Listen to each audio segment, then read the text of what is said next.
네, 부산 시민 여러분 반갑습니다.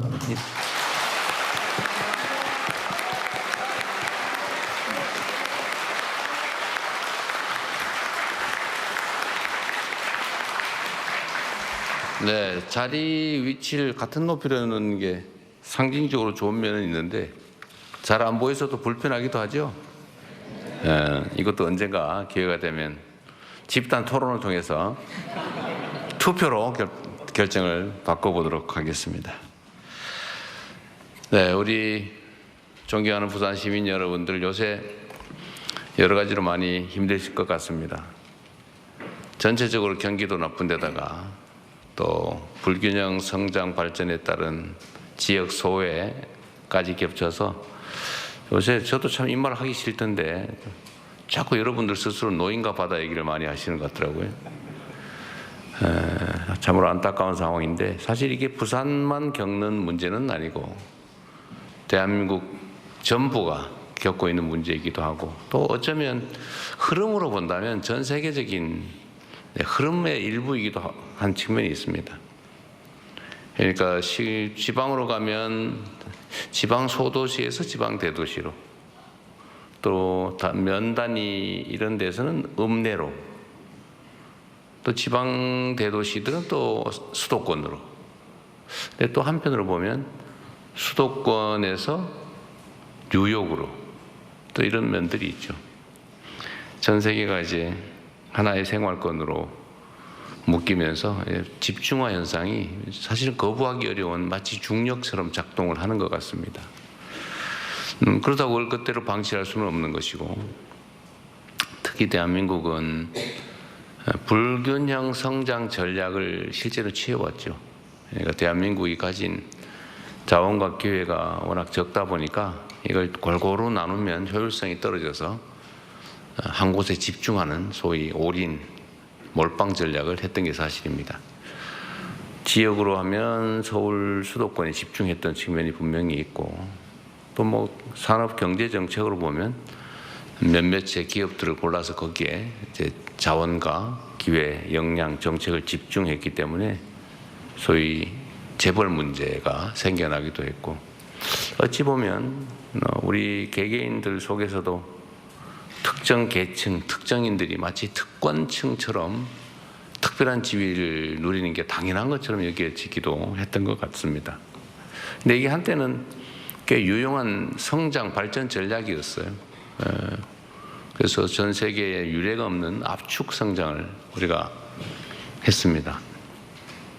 그리고 그 속에서 민주화까지 이뤄내서 식민지에서 해방된 나라 중에 유일하게 민주화와 산업화를 동시에 이룬 나라로 전 세계에 각광을 받고 우리가 또 세계인의 주목을 받고 선망의 대상이 되기도 했습니다.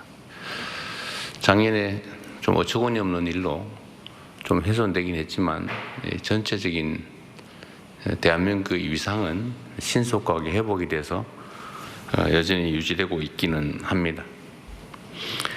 그런데 대한민국은 보면 이제 그 일극체제, 집중화 전략, 또 불균형 성장 전략이 한계에 다다른 것 같습니다. 모든 게 수도권 일극으로 몰리다 보니까 수도권은 미어 터지고 과밀해서 죽을 지경이고 지방은 없어서 죽을 지경이 됐죠. 소위 소멸 위험을 겪게 됐습니다.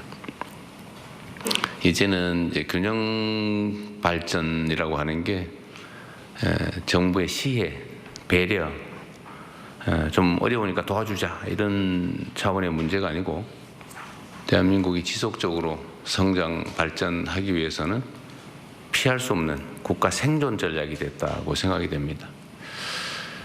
그래서 이번 새 정부에서는 그간의 정부들도 특히 이제 민주정부는 균형 성장에 또는 균형 발전에 많은 노력을 기울여 왔습니다만 그렇게 국민들이 만족할 만한 획기적 결과까지는 이르지 못한 게 또 현실이기도 합니다. 그래서 이번 정부는 이전과는 좀 다르게 국가의 자원 배분이나 정책 결정에서 균형 발전 전략을 국가 생존 전략으로 격상시키고 어쨌든 자원 배분, 정책 결정에서 지방과 균형을 맞추는 수준이 아니라 지방에 인센티브를 주는, 지방을 더 우대하는 전략으로 가야 비로소 약간의 균형을 되찾을 수 있겠다는 그런 판단을 하게 됐습니다. 말로만 하는 게 아니라 실제로 집행을 해야 되기 때문에 그 첫 번째로 아마 이 중에 주민등록 번호에 따라서 미리 이미 받으신 분도 계시겠지만 민생 지원 또 소비 쿠폰 지원에서도 수도권보다 지방을 더 많이 지급하는 걸로 정책 결정을 해서 실제로 여러분도 약간의 작은 금액이지만 실효적인 정책 효과를 느끼고 계시죠? 액수가 너무 작아요. 별거 아니긴 합니다만. 그러나 국가의 기본적인 재정 배분에서 앞으로는 아예 이걸 원칙으로 당연한 것으로 만들어 가려고 합니다. 그뿐만 아니라 이제는 국가 정책 결정, 정책 판단에서도 특별한 방안을 찾아야 되는데 그 중에 하나가 예를 들면 김경수 지방시대위원장이 지금까지 주력했던 것처럼 부울경 메가시티, 동남권 메가시티를 만든다든지 또는 충청권 메가시티처럼 어쨌든 지역이 좀 광역화해서 좀 경제적 또는 사회 발전의 중심적 역할을 할 수 있게 하는 게 필요할 것 같습니다. 아까도 좀 잠깐 말씀드렸는데 이제는 국가 발전이나 사회 발전에도 중력이 작용하는 것 같아요. 규모가 커야 효율성이 높아지는 그런 측면에 있어서 이제 부울경 메가시티를 비롯한 지방 정책들, 지방 발전 전략을 부울경을 중심으로 좀 빠르게 한번 시행해 보자라는 생각이 있습니다. 또 한 가지는 이제 해당 지역의 특성들을 고려해야 되는데 제가 전에 호남 지역 광주 전남에 가서 광주 전남이 가진 특성 중에 이 특장점들을 이제 활용을 해야 되겠죠. 그래서 거기는 재생에너지 사회로 우리가 전환할 때 재생에너지원이 풍부하기 때문에 재생에너지를 중심으로 한 발전 전략을 대대적으로 수립해 보자라고 지금 얘기해서 우리 정부 안에서 특히 대통령실 안에서 그걸 집중적으로 기획하고 있는 중이기도 합니다. 그러면 부울경은 어떻게 할까? 역시 항만 물류 도시라고 하는 특성을 좀 최대한 살려서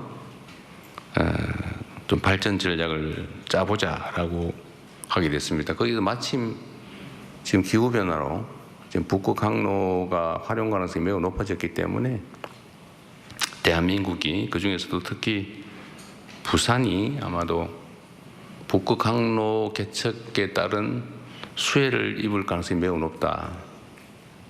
일부에서는 이거 뭐 한 10년, 20년 후 일인데 뭐 지금 뭘 그러냐라고 하지만 사회적 변화라고 하는 것은 10년, 20년, 50년, 100년 전에 미리 준비하지 않으면 기회를 놓치게 되죠. 사실은 빠른 게 아니라 늦었습니다. 그래서 지금이라도 속도를 내서 항만 물류 중심 도시로 동부와 중심 도시로 발전하는 가능한 방안이 뭔지를 한번 논의해 보려고 하고 그 중에서도 정부의 의지가 매우 중요하지 않겠습니까? 역시 우리는 정치적 무슨 얘기를 하면 다 선거 지나면 다 잊어버리고 빈말하고 그런 게 습관이 돼가지고 제가 뭔 얘기를 해도 안 믿더라고요. 근데 저는 좀 달라요. 한다면 하죠. 그래서 해수부를 포함한 관련 국가기관들 부산 집중 이전도 뭐 여기저기서 얘기가 많긴 합니다만 그런 것도 가능한 범위에서 신속하게 지금 집행 중입니다. 연말까지는 혹시 이사를 올 수 있을까 잘 모르겠어요. 올 수 있습니다. 올 수 있어요.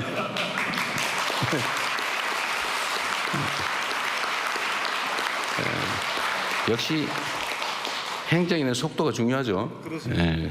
뭐 그래야 하는 것 같죠. 그리고 산하기관들 또 관련 기업들, 특히 공기업들, 공기업 산하기관들 또 출자 출연 기업들도 최대한 신속하게 이전해 오도록 하겠습니다. 그리고 거기에 더해서 이제 행정적인 조치뿐만이 아니고 해사법원 문제나 동남권 투자은행 설립 문제도 최대한 시간을 줄여서 신속하게 해볼 생각입니다.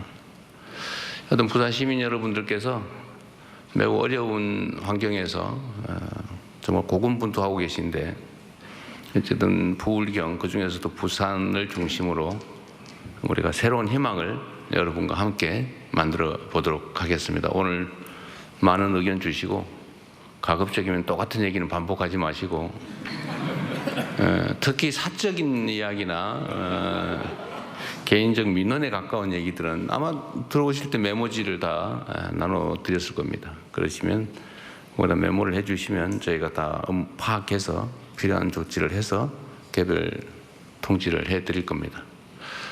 그리고 가급적이면 많은 분들의 관심이 집중된 공통의 의제 중심으로 우리 길지 않은 시간이지만 대화를 이어나가도록 하겠습니다. 여러분 반갑습니다. 고맙습니다.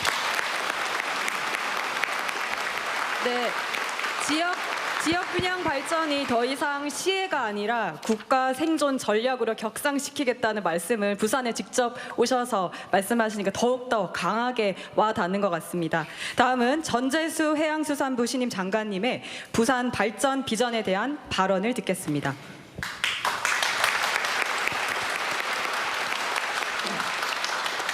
네, 오늘 해양 강국의 꿈, 부산에서 세계로 부산의 마음을 듣다.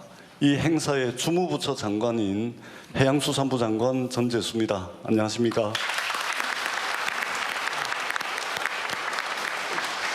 오늘 주제는 우리가 북극 항로 시대를 잘 준비하고 선도해서 해양 수도권을 만들어야 되는데 이 해양 수도권을 어떻게 조성할 것인가에 대해서 제가 한 5분 정도 발제를 하게 됐습니다. 먼저 이재명 대통령님께서 해양수산부의 부산 이전이라고 하는 결단을 해주셨습니다. 이 결단은 서울 수도권 중심의 일극 체제로는 대한민국의 지속 가능한 성장은 불가능하다. 그리고 서울 수도권 중심의 이 성장 엔진 하나만 가지고 위태롭게 날고 있는 이 상황으로는 대한민국이 너무나도 위험하다. 이러한 대통령님의 절박한 마음으로부터 저는 해양수산부의 부산 이전이라고 하는 결단이 나왔다고 생각을 합니다. 이재명 대통령님께서 해양수산부 부산 이전의 결단을 내려주셨는데 넘어야 될 산과 과제들은 산적해 있습니다. 이 과제와 숙제들은 해양수산부 장관인 저 전재수와 우리 해양수산부 공직자들의 몫입니다. 열과 성을 다해서 일하도록 하겠습니다. 반드시 성과를 내서 대통령님의 결단을 제대로 일을 해서 성과를 내가지고 우리 국민들께 보답하겠다라는 마음의 자세로 최선을 다하겠습니다. 북극 항로 시대가 열리고 있습니다. 포항공대는 2030년에 열릴 것이라고 이야기를 하고 있고 미국과 스웨덴의 공동연구진은 2027년이면 북극 항로가 상시 운영할 수 있도록 열린다고 이야기를 합니다. 어떻든 중요한 것은 시기가 아니고 열린다는 것입니다. 새로운 바닷길, 새로운 백길이 열리는 것입니다. 그렇다면 우리가 준비를 해야 되는데 이미 전 세계는 경쟁적으로 준비를 하고 있습니다. 중국은 이미 2024년 기준으로 34번이나 운항을 시작을 했습니다. 그리고 중국의 대표적인 국적 성사인 코스코는 국제해사기구 IMO에 항로 계획서를 제출을 하고 이미 상시 운영 체제로 들어가 있습니다. 미국은 쇠빙선을 15척 구매하겠다라는 계획을 발표했습니다. 러시아는 2030년까지 서쪽으로는 무바로스크, 동쪽으로는 블라디보스토크까지 북극 항로를 선점하기 위해서 39조 원의 투자 계획을 발표했고 일본은 제4차 해운 기본 계획에 북극 항로를 포함을 시켰습니다. 프랑스의 대표적인 국적 선사인 CGM은 올 2월 달에 쇠빙선을 4척을 구매를 했습니다. 전 세계가 북극 항로를 선도하고 선점하기 위해서 경쟁적으로 뛰어들고 있습니다. 우리는 어떻게 해야 되겠습니까? 북극 항로를 선도하기 위해서는 전초기지가 있어야 됩니다. 거점 도시가 있어야 됩니다. 이 거점 도시를 저희들은 부산으로 삼고자 합니다. 그럼 왜 부산이냐? 여러분 잘 아시다시피 부산은 세계적인 항만 인프라를 가지고 있습니다. 컨테이너 물동량 처리 기준 세계 7위, 환정량 기준 세계 2위의 인프라를 가지고 있습니다. 뿐만 아니라 컨테이너, 벌크, 액체 화물 등등 해가지고 모든 화물을 다 처리할 수 있는 인프라를 가지고 있습니다. 지금 40선석이 있는데 여기에다가 진해신항이 개발이 되면 66선석이 됩니다. 싱가포르가 1인데 지금 66선석입니다. 북극항로가 열리게 되면 가장 강력한 상대가 될 상하이항이 지금 54선석입니다. 조만간에 우리가 세계 1위로 선석 용량을 늘릴 겁니다. 뿐만 아닙니다. 조선 인프라가 이미 세계를 주도하고 있습니다. 부산, 울산, 거제도로 이어지는 이 조선벨트에 세계 최강의 기술력을 가지고 있는 삼성중공업, 현대중공업, 하나오션 다 포진하고 있습니다. 뿐만 아니라 부산 미염산단의 조선기자재 업체들이 잘 포진하고 있습니다. 선박 수리 업체의 63%가 이곳 동남권에 있습니다. 경쟁력 있는 조선 인프라를 가지고 있습니다. 여기에 대해서 해운 인프라도 역대 세계 최강입니다. 전 세계 컨테이너 전기 노선 268개를 가지고 있습니다. 아시아 2등입니다. 전 세계 280개 항만으로 연결되는 경쟁력 있는 해운 인프라를 가지고 있습니다. 항만 연결선 기준으로 하자면 세계 4위에 해당합니다. 해운 항만 업체의 63%가 이곳에 있고 매출액의 73%가 이곳에서 발생하고 있고 종사자의 50%가 이 동남권에 거주하고 있습니다. 막강한 인프라를 가지고 있습니다. 여기에 덧붙여서 산업 인프라도 막강합니다. 잘 아시다시피 울산의 자동차, 에너지, 막강한 조선벨트, 창원의 첨단 기계산업, 방산산업, 그리고 포항의 제철, 철강산업까지 이 항만의 배후의 수출용 산업단지들이 잘 포진해 있습니다. 여기에 마지막으로 북극항로 시대가 열리면 즉각적으로 투입이 가능한 인재 인프라가 잘 갖춰져 있습니다. 국립부산대학교, 국립부경대학교, 국립창원대학교, 국립한국해양대학교, 여기는 조선해양물류 관련 학과들이 개설이 돼서 인재들을 양성하고 있습니다. 고등교육 인프라가 잘 되어 있습니다. 그래서 저희들은 여기에 주목을 했습니다. 그러면은 대통령께서 정부의 의지가 중요하다고 말씀을 하셨고 그 결과로 해양수산부를 부산으로 이전할 겁니다. 이렇게 잘 되어 있는 항만, 조선, 해운, 산업, 인재 인프라에다가 정부의 의지를 가지고 첫 번째 행정기능을 총괄하는 해양수산부를 부산으로 이전하겠습니다. 두 번째, 사실상 사법기능을 총괄하게 되는 해사전문법원을 신설하겠습니다. 그리고 세 번째, HMM을 비롯한 경쟁력 있는 해운 대기업을 집적화시키겠습니다. 그리고 네 번째, 대통령께서도 강조하셨던 동남투자공사를 자본금 3조 원으로 시작을 해가지고 기존의 이 동남권이 가지고 있는 인프라에다가 정부의 의지를 가지고 추진하는 이 4종 세트를 적절하게 믹스시키고 극단적이고 최고 수준에서 시너지 효과를 낸다면 이 대한민국 한반도 남단에 또 다른 서울 수도권 하나를 만들 것이고 그 또 다른 서울 수도권을 저희들은 앞으로 해양 수도권이라고 부르게 될 것입니다. 이렇게 된다면 위태롭게 성장 엔진 하나 가지고서 날고 있는 대한민국 새로운 성장 엔진을 하나 더 장착해가지고 지속 가능하고 안정적인 대한민국의 발전을 이룰 수 있다. 이런 굳은 믿음을 저희들이 가지고 있습니다. 그렇게 해서 대한민국의 일극체제를 극복을 하고 대한민국이 다극체제로 나가는 그 중간다리 역할을 바로 이곳 부울경에서 해나가도록 하겠습니다. 대통령께서 결단하셨고 저희들이 과제를 하나씩 해결해 나가고 그리고 그 실적과 성과를 통해서 국민들께 보답하도록 하겠습니다. 열과성을 다해서 일하겠습니다. 고맙습니다. 네. 대통령의 해수부 이전의 결단을 제대로 이행하여 국민들에게 성과를 보이겠다는 해수부 장관의 말씀을 잘 들었습니다. 다음은 김경수 지방시대 위원장의 5극 3특 균형 발전과 부산의 역할에 대한 발제 듣겠습니다. 예, 반갑습니다. 방금 소개받은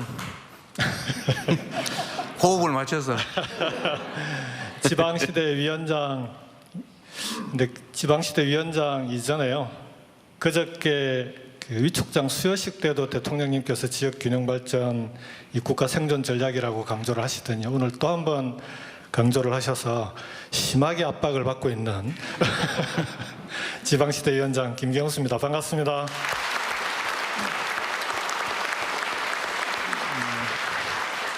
지방시대위원회 좀 생소하시죠? 이전에 그 국가균형발전을 책임졌던 균형발전위원회와 지방자치를 책임졌던 자치분권위원회 두 개를 합쳐 놓은 겁니다. 지난 정부에서. 그래서 이름을 지방시대위원회라고 이름을 지어놓고 있고요. 이번 정부에서 대통령님께서 말씀하셨듯이 지방이 살아야 대한민국이 산다. 그래서 일종의 다시 얘기하자면 지방살리기위원회다 이렇게 보시면 될 것 같습니다.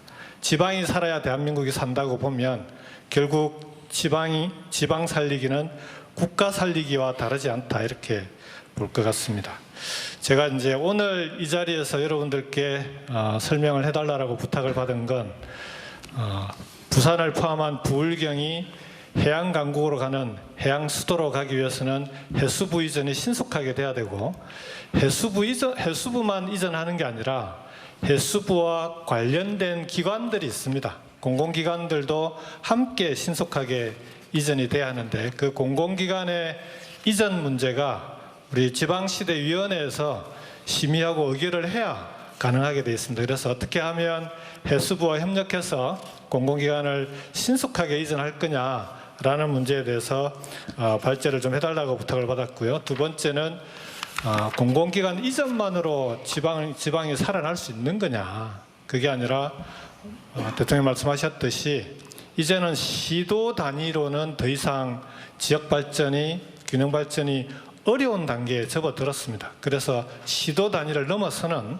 수도권 일극체제를 극복할 수 있는 부울경 그리고 대구 경북 그리고 광주 전남 그리고 충청권 이런 그 권역별 균형발전 전략이 필요하다. 그 부분에 대해서 함께 설명을 해달라는 그런 요청을 좀 받았습니다.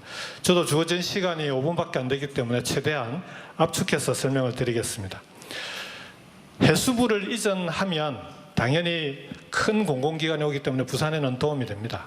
그렇지만 해수부만 이전한다고 부산이 지금까지의 침체를 벗어나서 완전히 새롭게 발전할 수 있느냐, 그렇게 보기엔 좀 어렵지 않겠습니까?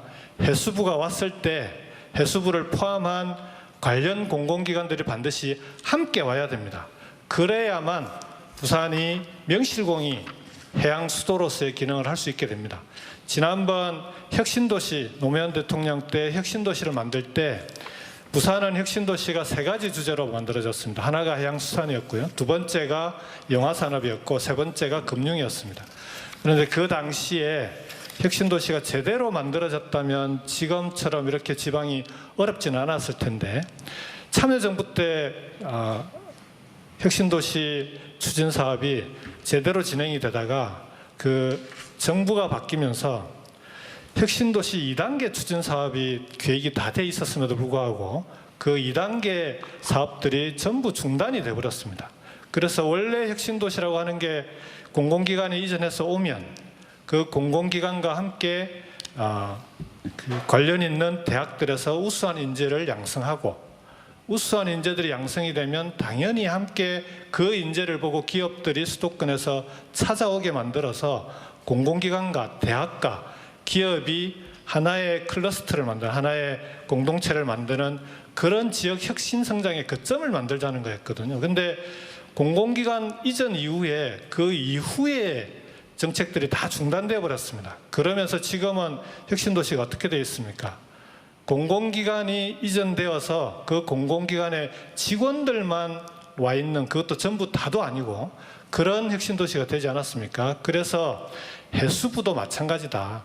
해수부만 오는 것에 그치면 부산이 해양수도가 되는 것은 불가능하다. 그렇기 때문에 해수부와 함께 1차 이전 당시에 왔던 공공기관뿐만 아니라 지금 추가해서 올 수 있는 공공기관들도 함께 와야 됩니다. 이것도 속도가 중요합니다. 해수부가 이전될 때 반드시 그 공공기관들도 함께 이전될 수 있도록 해야 된다고 봅니다. 이 부분은 해수부가 공공기관들을 지정하고 그 지정된 공공기관들이 이렇게 이전하겠다라는 계획을 지방시대위원회와 협의하면 지방시대위원회가 그 절차를 밟게 돼 있는데요. 아까 전재수 장관께 해수부가 추진해 나가는 절차에 지방시대위원회가 시간을, 지방시대위원회의 절차 때문에 시간을 끄는 일은 절대로 없게 하겠다라고 약속을 드렸습니다. 그래서 가장 신속하게, 가장 빠르게 추진될 수 있도록 하겠습니다.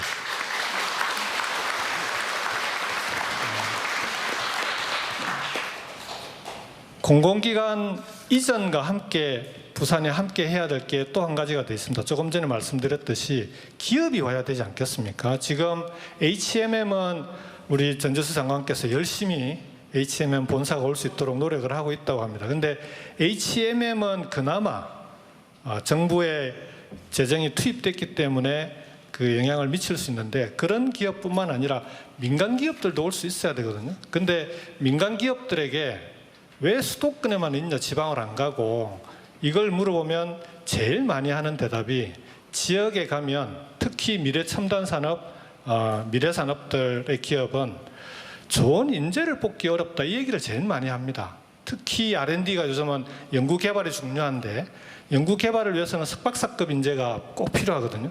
근데 지역에 가면 그런 우수한 인재를 뽑기 어렵다는 얘기를 많이 합니다. 근데 그렇게 되면 지역은 영원히 발전하기 어려운 거 아닙니까? 수도권에서 인재를 뽑아야 되니까 기업은 수도권으로 가야만 된다. 이게 악순환이 반복되는 건데 이 고리를 끊어줘야 됩니다. 공공기관이 오는 것뿐만 아니라 부산에 있는 부산대학교, 국립해양대학교, 여기 부경대학교를 포함해서 해양수산과 관련해서는 전국에서 부산에 있는 대학들이 전국에서 탑이 되는 가장 우수한 인재를 배출하는 그런 대학으로 만들어야 됩니다. 그래야 기업들이 오지 않겠습니까? 그렇지 않습니까, 여러분? 맞으면 박수를 치셔야 됩니다. 그래서 해수부 이전, 그리고 공공기관 이전, 그와 함께 부산 지역에 있는 해양수산 분야의 대학, 그 분야만큼은 전국에서 가장 우수한 인재를 만드는 대학이 될 수 있도록 만들어서 기업이 스스로 찾아오게끔 만드는 그런 해양수도로 함께 만들어 가겠습니다. 지방시대위원회가 해수부와 협력해서, 해수부뿐만 아니라 이 부분은 교육부나 다른 부처들도 함께 협력을 해야 되는 부분인데요. 함께 협력해서 반드시 부산이 대한민국의 해양수도로서의 역할을 확실히 할 수 있도록 저도 최선을 다해서 지원하도록 하겠습니다. 마지막으로 대통령께서 강조하셨던 이제는 지역도 시도 단위가 아니라 권역별로 함께 해야 균형 발전이 가능하다라고 말씀을 하셨는데요. 그게 이번 대선에서 공약으로 나갔던 5극 3특이라고 이름 지어져 있는 그런 균형 성장 공약입니다. 5극은 수도권과 충청권, 호남권, 그리고 부울경, 대구, 경북, 전국을 5개 권역으로 나누어서 균형 발전 정책을 추진하자는 거고요. 3특은 강원, 전북, 제주를 특별자치도로 해서 그 3개의 도는 특색 있게 발전시키자는 얘기입니다. 부울경이 그중에서도 수도권과 경쟁할 수 있는 가장 높은 가능성이 있는 곳입니다. 그렇지 않습니까? 부울경마저도 이런 권역별 발전 전략에서 수도권과의 경쟁에서 지금처럼 계속 밀려버리면 대한민국은 미래가 없습니다. 그래서 지금 이번 정부에서는 5급 3특을 중심으로 권역별 균형 성장 전략으로서 대한민국을 균형 있게 발전시키겠다라는 정책으로 지금 전략을 수립하고 있는 중입니다. 사실은 대통령께서 워낙 속도와 성과를 강조하고 계셔서요. 이 부분도 거의 밀린 숙제하듯이 열심히 하고 있습니다. 지금 어제까지도 국정기획위원회와 이 5급 3특을 통한 국가균형성장을 어떻게 나갈 건지 부처들과 관련 내용들을 협의해 나가고 있는 중입니다. 가장 빠른 시일 내에 대한민국의 5급 3특 균형성장 전략이라고 하는 이재명 대통령표 균형성장 전략은 어떤 것인지를 국민 여러분들께 발표할 수 있도록 최선을 다해서 속도를 내도록 하겠습니다. 마지막으로 부울경의 경우에 지금 부산 경남이 행정통합을 추진하고 있는데요. 자, 이것과 그러면 메가시티는 어떻게 되는 거냐 이런 질문들을 많이 합니다. 선협력 후 통합입니다. 협력을 통해서 권역별로 경제권과 생활권이 하나로 되게 만드는 사업이 우선적이어야 됩니다. 그래야만 행정통합도 훨씬 쉬워지지 않겠습니까? 물론 행정통합은 지역의 자율에 맡겨서 지역 스스로 풀어나가게 할 겁니다. 필요한 지원이 있다면 지원도 아끼지 않을 것입니다. 그렇지만 지금 가장 시급한 것은 5급 3특 전략에 따라서 수도권과 경쟁할 수 있는 권역별로 수도권과 같은 경제권과 생활권을 만드는 일이 가장 중요합니다. 차가 없어도 적어도 이 권역 안에서는 대중교통으로 다닐 수 있어야 되지 않겠습니까? 특히나 이 앞에 청년들이 많이 계시는데 부산, 창원, 울산을 오가는데 차 없이는 못 다닌다고 하면 청년들이 바로 자가용을 가지기가 어렵지 않습니까? 대중교통으로 다닐 수 없는 지역이 돼버리면 그러면 수도권과는 확실하게 격차가 생겨버리는 거죠.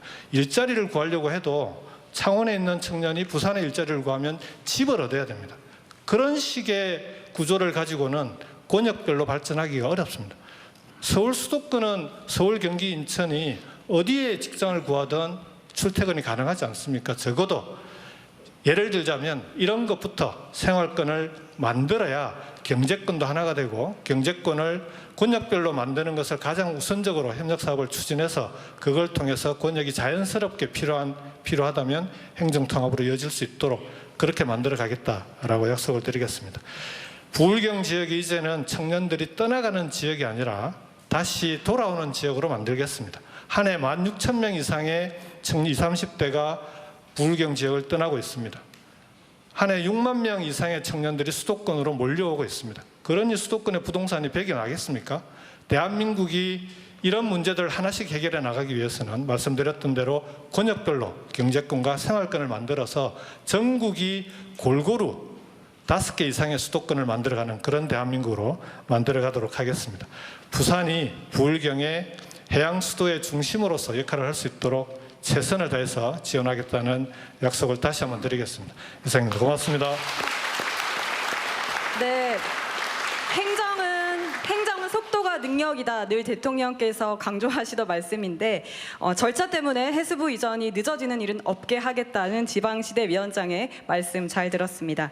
태평양으로 진출이 용이한 부산의 지리적인 이점을 발판 삼아 해운 물류의 행정, 사법, 산업을 집적시켜 부산을 대한민국의 해양 수도로 발전시키려는 우리 해양수산부와 지방시대위원회의 강력한 의지 잘 들었습니다. 다음은 부산의 발전 방안에 대해 관계자분들 포함하여 참석하신 여러분의 의견을 들어보는 시간입니다. 잠깐만요. 그 전에 네네.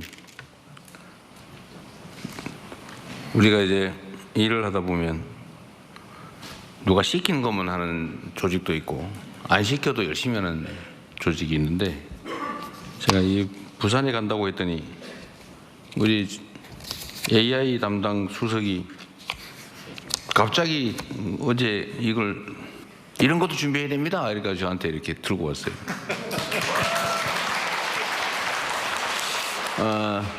예산까지 막 얘기를 하던데 예산 내기는 빼고 좀 설명을 좀 해주시면 어차피 나 따로 한 번 더 할까 했는데 그럴 필요가 없을 것 같고 오늘 한번 미리 준비한 거 좀 간단하게 설명을 한번 해주실 것 같아요. 네, 반갑습니다. AI 미래기획 수석 하정우입니다. 이 하정우 수석은 설명을 좀 해야 되는데 연예인 배우 하정우보다 더 유명해졌다고. 그 인터넷에 치면은 그 배우 하정우보다 더 먼저 나온다는데 사실입니까? 지난달까지 그랬다가 다시 다시 제자리로 돌아갔습니다. 네, 원 상태로 돌아갔다고 합니다. 네, 곧 다시 복귀하기를 네. 기대하면서.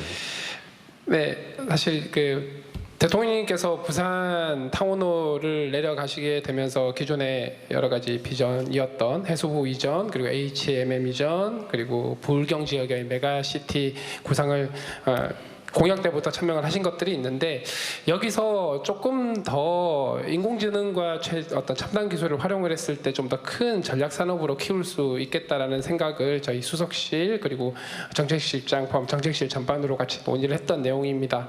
현재 불경 지역이 해운, 항만, 조선 그리고 방산 그리고 그걸 기반으로 한 제조 역량이 굉장히 뛰어난데 여기서 한 단계 더 경쟁력을 강화하기 위해서 활용될 수 있는 기술이 바로 인공지능 그리고 데이터, 소위 말하는 인공지능 전환을 통해서 경쟁력을 훨씬 더 키울 수 있다고 생각을 합니다. 첫 번째는 말씀하셨던 해운, 항만, 조선을 인공지능을 통해서 훨씬 더 스마트하게 경쟁력 있게 해서 최첨단 조선, 해양, 항만 경쟁력을 키움으로써 글로벌 전체에서 어느 나라보다 경쟁력 있는 해운, 항만, 조선 경쟁력을 키울 수 있다고 생각을 합니다. 그걸 통해 가지고 새로운 어떤 경쟁력 그리고 성장 동력을 만들 수 있다고 생각을 하고요. 두 번째는 방산 측면에서 보면은 부산의 해군작전사령부, 진해의 해군교육사령부와 그리고 해군 해군사관학교 그리고 조금 더 올라가면 포항에 해병대 1사단이 있습니다. 그리고 조선소 말씀하셨던 하나라든가 삼성중공업, HD, 현대 조선소가 다 있죠. 이런 거기에 더해서 청원 사천 지역에 있는 많은 방산업체들이 있는데 여기서도 국방 AI 그리고 국방 AI 전환을 통한 또 새로운 산업 성장 동력이 만들어질 수 있다고 생각을 합니다. 그래서 전반적인 부울경 메가시티에서의 어떤 기존의 강력함에 더해서 인공지능과 이런 부분들의 어떤 해양 항만 특화된 AI R&D 센터 그리고 해양 항만 혹은 해군 특화된 AI 데이터 센터 그렇게 한다고 했을 때 이 해양 특화된 인공지능 R&D 전체 타운을 이 부울경 지역에 만들고 또 부산은 그 부울경 메가시티 지역의 어떤 배후 도시로서 같이 밴쿠버와 같은 역할을 할 수 있게 된다면 또 인공지능을 통해서 기존의 강력한 컨텐츠적인 문화적인 요소인 영화제라든가 G스타 그리고 이런 것들을 포함한 여러 가지 공연 문화까지 같이 만들었을 때 부울경이 기존의 산업적인 기회를 훨씬 더 시너지를 낼 수 있는 그래서 스마트한 해양 중심의 글로벌 메가시티 권역이 될 수 있는 부분들을 사실 아직은 초기 단계 설계이긴 하지만 이런 부분들에 대해서 훨씬 더 구체적으로 설계를 하고 있고요. 이런 것들이 잘 만들어진다면 수도권을 버금가는 글로벌 권역이 될 수 있다고 생각을 합니다. 이런 부분 잘 준비해서 실현화될 수 있도록 노력하겠습니다.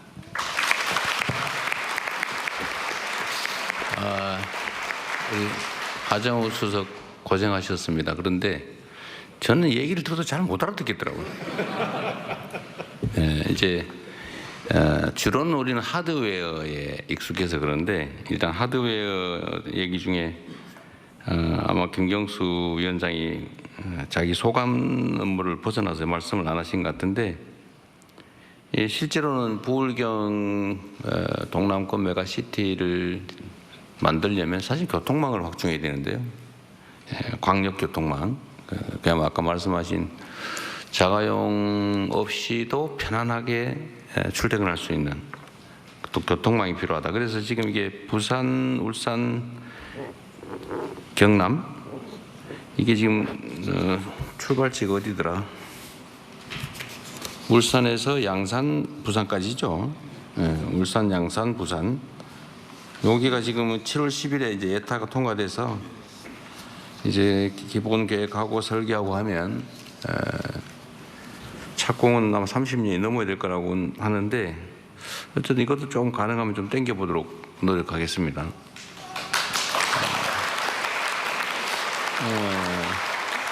이런 건 귀에 딱 들어오죠. 근데 인공지능을 뭐 어쩌고 해가지고 뭐 저 사관학교의 데이터를 이용해서 이러니까 모르겠는데 하여튼 그러나 실제로 매우 중요한 새로운 영역입니다. 저를 포함해서 온 국민이 AI 얘기하면 쉽게 알아들을 상황이 곧 도래할 텐데 그 점도 잘 준비해서 저도 교육을 잘 시켜주도록 하기 바랍니다. 하여튼 이제 살점을 붙이는 거죠. 이런 중추적인 이제 하드웨어에다가 이제 실제로 앞으로 AI를 중심으로 하면 첨단 기술 산업으로 지역 경제 생태계를 대전환한다. 전환을 해서 저번처럼 망치질하는 게 아니라 사람들 눈으로 보고 경험을 가지고 손으로 망치질하는 게 아니라 데이터를 활용해서 인공지능 시스템으로 제조업을 인공지능화한다. 그래서 생산성을 대대적으로 확충을 해야 이제 새로운 기회도 생기고 국제적 경쟁력도 생기지 않겠냐. 뭐 그런 말씀 같아요. 그러려면 상당한 투자가 필요한데 투자 금액도 다 써놨지만 제가 그건 나중에 하도록 하겠습니다. 진행을 해보면 제가 이런 얘기를 해보면 사실 할 말이 너무 많으시죠. 여러분들 아마 뭐 평소에 생각하고 있던 거 막 답답했던 거 뭐 끝이 없을 겁니다. 다 이해하고요. 그렇다고 모든 사람이 그 얘기를 하면 오늘 아마 밤을 새도 끝이 안 날 것 같아요. 그래서 일단은 오늘 두 분, 하정수 포함해서 세 분 말씀하신 내용에 관련해서 좀 의견들을 좀 일단 내는 시간을 좀 갖도록 하고, 그리고 그게 어느 정도 정리가 되면 특별한 제한을 두지 말고 오늘 주제에 해당되는 부산 지역 발전에 관계된 뭐 정책 제안이나 의견들을 듣는 시간을 또 한번 갖고 그리고 정리하도록 하겠습니다. 우선은 그러면 오늘 세 분 발제 말씀해 주신 내용을 가지고 우리 객석에서 의견들을 좀 내주시면 좋을 텐데, 지정하는 방법을 우리 사회자 마음대로 하는데 가능하면 연합노소 잘 배합해서 앞뒤도 좌우도 잘 섞어서 잘 불평 들으셨지요? 불만 없도록 잘해 주시기 바랍니다. 네, 알겠습니다. 노력하겠습니다. 네. 저 그러면 여기 저기 넷째 줄에 하늘색 옷 상의 입은 남성분 말씀해 주시겠습니다.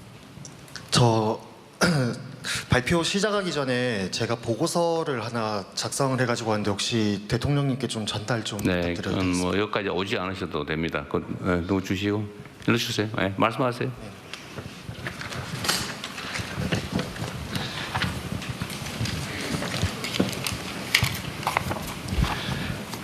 안녕하십니까. 저는 제가 나고 자란 고향 부산의 미래를 고민하는 시민 정동건이라고 합니다. 우리 부산은 지금 너무나 가슴 아픈 악순환에 갇혀 있습니다. 일자리가 없어서 청년이 떠나고, 청년이 떠나니 대학이 무너지고, 대학이 무너져서 청년이 떠나고, 사람이 없으니 기업이 올 이유가 없어 일자리가 다시 없어지는 똑같은 악순환에 빠져 있습니다. 하지만 이 악순환의 고리를 해양수산부의 부산 이전으로 끊어낼 수 있다고 생각합니다. 이 기회를 현실로 만들기 위한 첫 번째 열쇠는 대학 혁신을 통한 인재 키우기입니다. 부산에는 부산대학교를 비롯한 4개 국립대학이 있고요. 이 대학들의 통합과 연계를 바탕으로 시너지를 창출해서 세계적인 수준의 특성화 대학 시스템을 구축해야 한다고 생각합니다. 이는 단순히 대학을 합치는 것을 넘어 해양수산부 이전을 계기로 해양 전 분야를 아우르는 해양과학 허브로 집중 육성하는 것을 의미하고, 바로 부산에서 미래 산업이 필요로 하는 맞춤형 인재를 안정적으로 공급해야 한다고 생각합니다. 두 번째로는 채용 제도의 개선입니다. 위에서 말씀드렸듯이 최고의 인재를 키워도 머물 곳이 없다면 소용이 없을 것입니다. 지방 이전 공공기관의 지역 인재 의무 채용 제도를 강화해서 우리 지역 청년들이 양질의 일자리를 통해 정착할 수 있는 확실한 통로를 만들어야 한다고 생각합니다. 현행 제도는 이전 지역 인재 30%와 비수도권 지역 인재 35%의 중복 산정을 허용하는 맹점이 있습니다. 이 문제를 중복 산정을 금지함으로써 해결을 한다면 현 제도상 부산으로 이전한 한 공기업을 가정했을 때 부산 지역 인재 30%를 뽑고 타 지역의 지방 인재 5%만 뽑아도 충족할 수 있습니다. 서울 수도권 출신을 65%까지 채용을 할 수 있는데 만약 중복 산정을 금지하게 된다면 부산 지역 인재 30%, 부산 외 타 지방 인재 35%, 남는 35%만 서울 수도권 인재로 채용을 할 수 있어 부산을 비롯한 지방 출신 인재가 실질적으로 혜택을 볼 수 있다고 생각합니다. 그리고 이것은 대통령께서 강조하시는 속도에도 충족한다고 생각합니다. 기획재정부에서 현재 시행 중인 그 경영평가 지침만 수정해도 실행할 수 있을 거라고 생각을 합니다. 위에서 말씀드린 두 가지 해결책이 함께 돌아갈 때 비로소 악순환의 고리가 끊어지고 지역 인재 양성에서 양질의 일자리 채용 그리고 청년 인재 유출 방지와 지역 경제 활성화로 이어지는 선순환 생태계가 구축될 것으로 생각하고 이것은 대통령의 핵심 국정 과제인 국가 균형 발전을 실현하는 성공 모델로 만들고 수도권에 버금가는 새로운 성장축으로 우뚝 서게 할 것이라고 생각합니다. 들어주셔서 감사합니다. 네, 이거는 한번 제 의견을 좀 말씀을 드릴 필요가 있겠네요.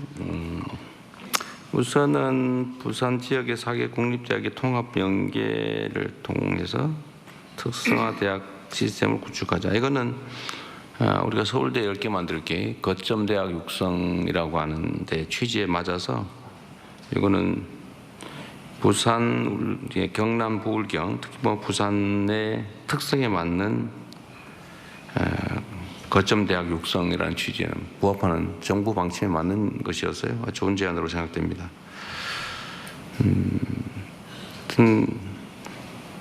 좋은 대학, 좋은 기회 이런 게 다 수도권에 몰려 있으니까 다 수도권으로 가지 않을 수 없는데 일단 지역 대학들의 경쟁력, 역량도 키우는 게 제일 중요한 일일 것 같고요. 근데 두 번째는 사실은 약간 표현으로는 아주 보기 좋은데 실질적으로 보면 어떤 기업들은 그렇게 얘기합니다. 지방으로 가면 자기들도 지방으로 가고 싶다. 서울에 땅값 비싸고 힘들다. 그리고 자꾸 눈치 보여서 지방으로 가고 싶은데 지방에 가니까 쓸 사람이 없다. 그러니까 연구개발직은 수원벨트 이하로 내려가면 사람을 구할 수가 없고 그 외에 일자리도 평택 그 좀 더 하면은 충청 이하로 내려가면 사람이 없다. 앞으로 사람도 없는 데 가서 우리 보고 공장 열어놓고 놀란 말이냐 뭐 이렇게 주장을 해요. 근데 이게 악순환이죠. 일자리가 없으니까 서울로 가고 지역을 떠나고 사람이 떠나니까 기업이 없고 기업이 없으니까 또 사람이 떠나고 이게 이제 악순환이 되는데 이걸 이제 선순환으로 바꿔야 되겠죠. 이것도 하나의 뭐 방법이긴 할 텐데 공공기관은 숫자로 보면 상징성은 있지만 사실 연간 신규 채용 인원수로 따지면 극히 일부에 그중에 또 일부의 일부 이렇게 하면 이게 뭐 지역 경제에 엄청난 큰 변화를 줄 거다라고 하긴 조금은 부족할 거예요.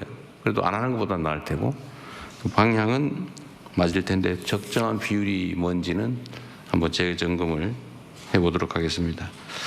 근데 모두가 노력해야죠. 예를 들면 교육 기관들의 역량도 키워야 되고 그러려면 정부 재정도 좀 더 많이 투자해야 될 테고 또 지역에 애정 갖는 사람들도 좀 많아져야 하고 정주 여건도 강화해야 되고 문화 인프라도 최대한 좀 늘려서 나 영화관 없는 이 동네 힘들다 뭐 이런 얘기 안 나오게 그런 문화 인프라를 구축하는 거.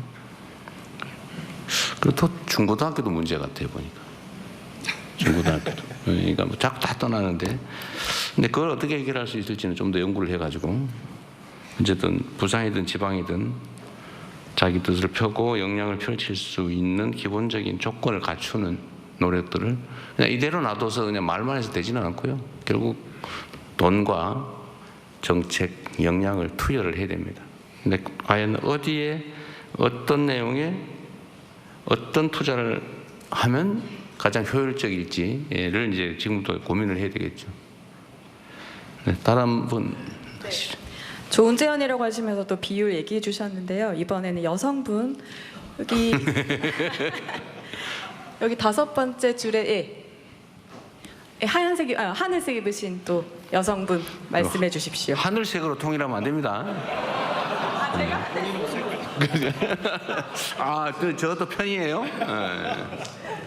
네, 존경하는 대통령님 안녕하십니까? 저는 이제 막 국립부경대학교를 졸업한 졸업생이라고 합니다. 저도 동일하게 청년 일자리 관련된 질문과 하나와 아까 전에 말씀해 주셨던 것들 중에 질문 2가지를 총 드리고 싶습니다. 첫 번째는 이제 인프라 개발로 일어나는 생산직 일자리보다는 아까 전에 말씀해 주셨던 해양 신산업 분야에 저희가 선호하는 그런 양질의 일자리가 부족해서 수도권으로 이런 인재들이 유출되고 있다고 생각을 합니다.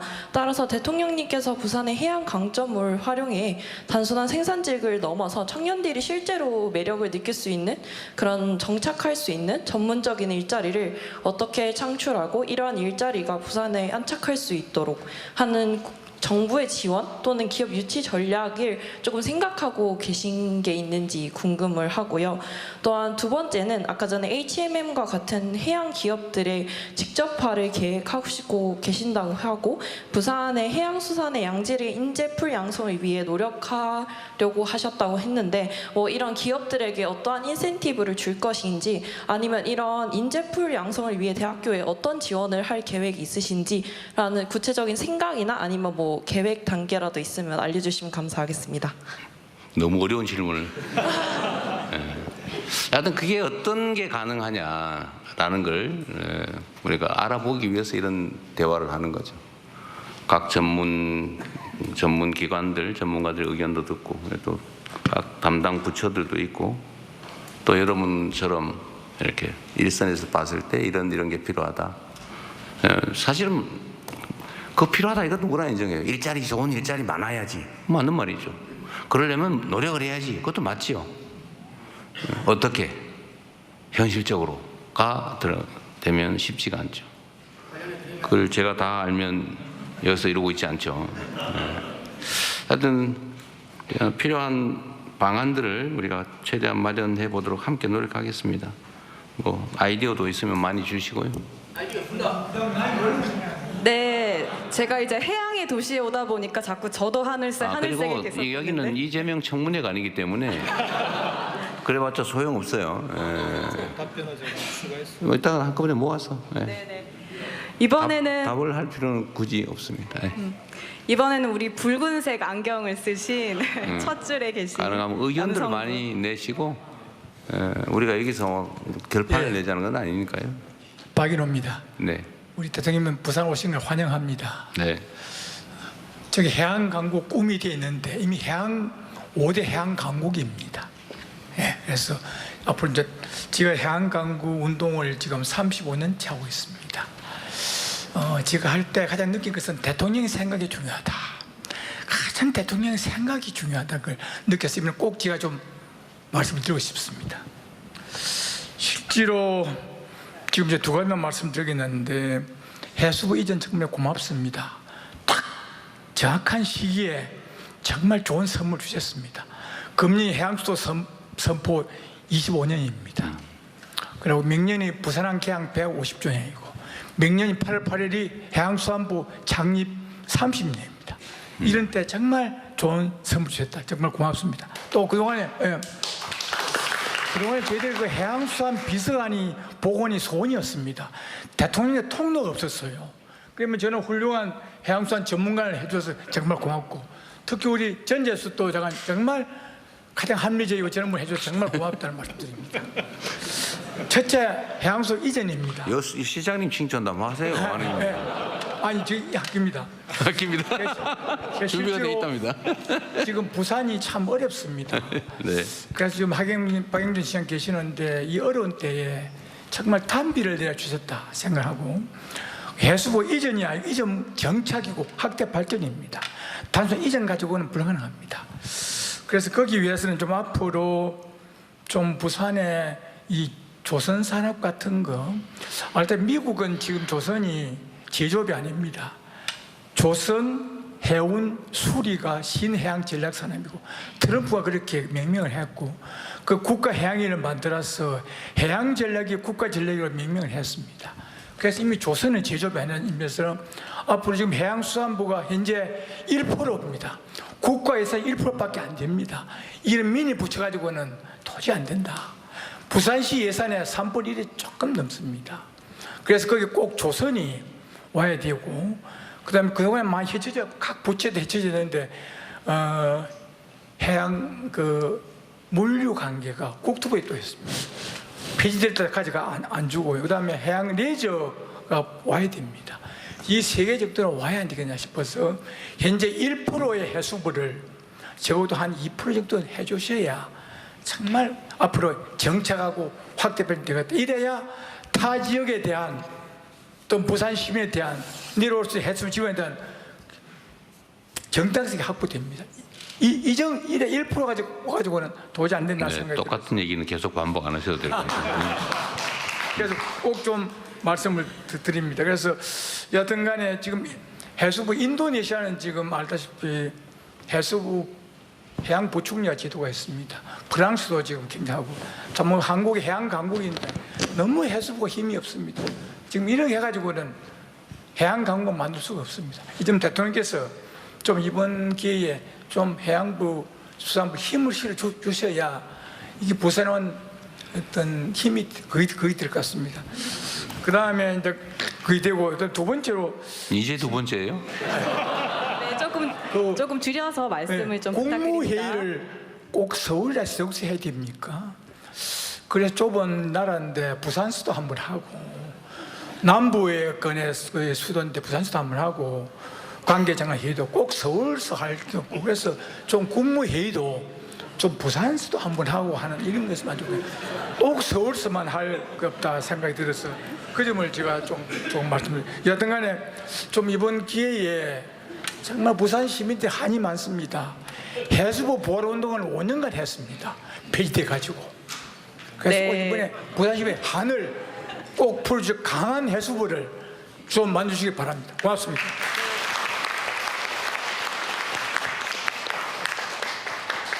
그대로 바로 계속 하세요. 이게 의견을 듣는 자리지. 이게 뭐. 네. 이번에는 또 여성분들의 마음 여기 네 번째 줄에 계신 여성분. 안녕하십니까. 네. 먼저 어려움을 이겨내시고 우리 대한민국의 대통령님이 되어주신 것에 대해서 축하 인사드리고 감사 인사드립니다. 그리고 아울러 저희가 90세 어머님하고 같이 살고 있는데 어머님이 이제 죽어도 여한이 없다. 이재명 대통령님이 대통령 되셔서 너무 감사하다고 이제 그 말씀을 하시고 그래서 제가 네, 오래오래 사시라고 안부 전해. 네, 꼭 전해드리겠습니다. 네, 그리고 이재명 대통령 어머니 일을 좀 잘하네. 제가 얘기를 했더니 내가 뭐라 카드노 흙 속에 숨은 보석이라 안 하드나 그런 말씀까지 하시면서 감사 인사를 드리겠습니다. 예, 저는 국가의 러시아 수교의 정책에서 인프라 속에서 저는 러시아 선박 관련 업무를 하고 있는 26년째 하고 있습니다. 그래서 저는 러시아 수교라는 정책이 없었으면 제가 이런 일을 할 수 없었기 때문에 국가적인 정책이 얼마나 중요한가를 몸소 느끼고 또 감사히 생각하고 있습니다. 지금 북극 항로의 비전을 말씀을 하시지만 저는 지금 현실적인 상황을 말씀드리고 싶습니다. 부산에는 감천항이 있습니다. 감천항은 러시아 수산물을 하역할 수 있는 항으로서 유일한 부산에서 항이라고 저는 알고 있습니다. 항이고 지금 현실은 지금 제가 이렇게 신청을 하게 된 이유는 저녁에 이렇게 이런 부산의 마음을 듣는다라는 홍보 문자를 보고 배가 안 들어온다. 이제 그런 고민 속에서 나도 그냥 한번 신청이나 해볼까 했는데 덜컥 이렇게 오라는 이게 초청을 받게 돼서 아주 영광으로 생각을 하고 말씀을 드리겠습니다. 지금 본론에 이르는데 너무 시간이 많이 걸린 것 같아요. 네. 예, 그래서 지금 저희는 북극 항로의 희망을 얘기를 하고 있지만 지금 현실은 배가 들어오지 않고 있습니다. 지금 최근 3년간 주위에 이제 말씀을 들어보게 되면은 지금 그 코로나 전에 물량과 비교해서 3년을 대비를 해보게 되면 해마다 10%에서 15%씩 물량을 숫자로 따지면 한 10만 톤씩이 줄어든다고 합니다. 왜 지금 러시아 쪽 회사와 얘기를 해보니 왜 부산에 하역을 하지 않는지 여쭤보니 너무 물류비가 너무 비싸다라는 겁니다. 저희는 지금 환적 항우로서 이렇게 많은 비전을 제시하고 있지만 지금 중국에서는 정책과 지원으로 많은 발전을 하고 있습니다. 그래서 이런 부분들을 저희들은 지금 점검이 필요하다는 부분들이 있어서 말씀을 드리고자 의견을 내봅니다. 정책에 네. 참조 부탁드리겠습니다. 감사합니다. 네, 물류 관련해서 이야기를 해주셨습니다. 또 질의들을 조금 압축해 주시면 큰 도움이 될 것 같습니다. 저희 맨 앞에 있으신 하얀 셔츠 입으신 시민 여러분. 감사합니다.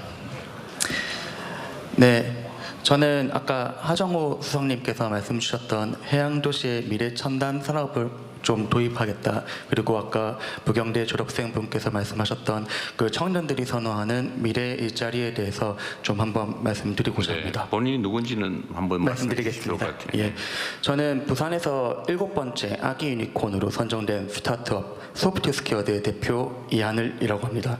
저는 부산에서 초중고등학교를 나오고 수도권에서 대학교를 졸업하고 그다음에 창업을 한 다음에 다시 고향인 부산으로 돌아와서 사업을 하고 있습니다.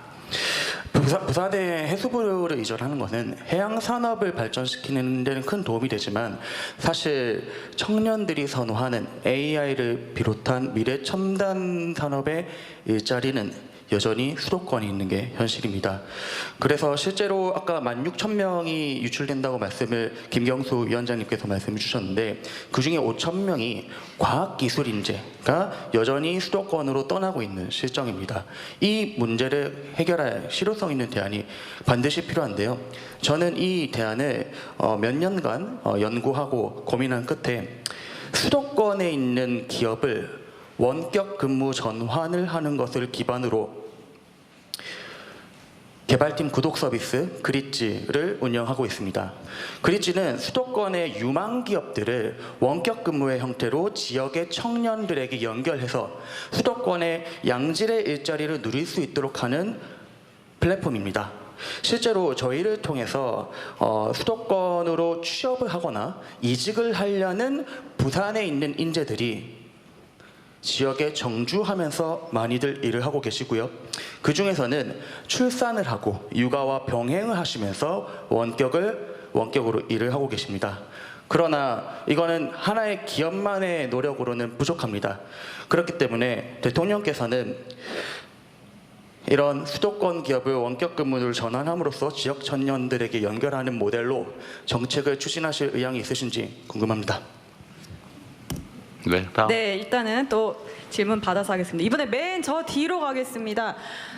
저 뒤에서 두 번째 줄에 계시는 우리 검은색 상의 입은 여성분. 네.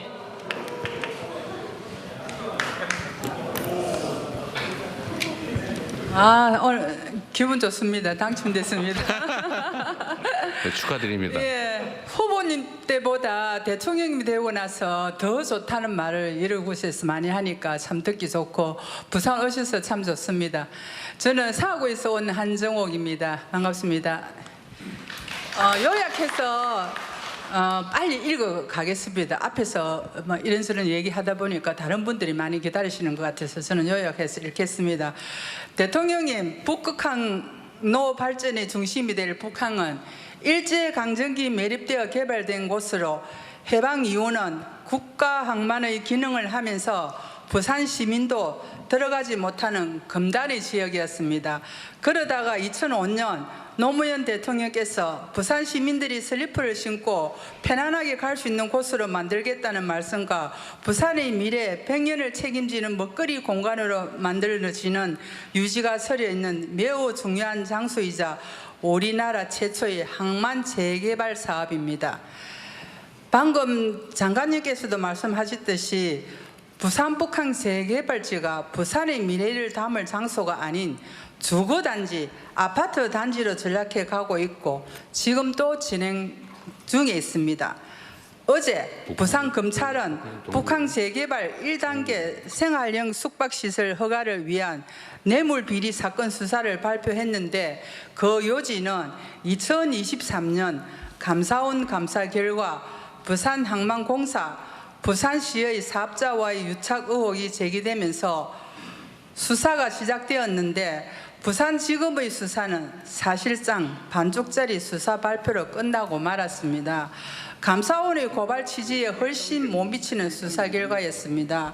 왜냐하면 어제 검찰 수사 발표는 항만공사만 책임을 묻고 사실상 아파트 건축을 허가한 부산시는 마치 피해자인 것처럼 수사 결과가 나온 것을 인정할 수가 없는 것입니다. 이 사건의 피해자는 땅의 용도를 변경한 부산항만공사와 아파트 건축 허가를 내어준 부산시인데 왜 항만공사만 책임을 묻고 부산시는 면죄부를 주는 것이 납득이 가지 않는 것입니다. 대통령님께 건의드립니다. 북항 재개발 3구역, D3구역 생활형 숙박시설 허가 뇌물 사건에 대해 관계 수사기관들이 다시 전면적으로 수사할 수 있도록 지시해 주실 것을 검토해 주십시오. 지금도 북항 재개발은 이런저런 편법으로 부산시가 사실상의 아파트와 같은 주거시설의 건축 허가를 내주고 있으며 몇 년 후에는 북항 재개발 1단계는 아파트 천국이 되어 있을 것으로 우려됩니다.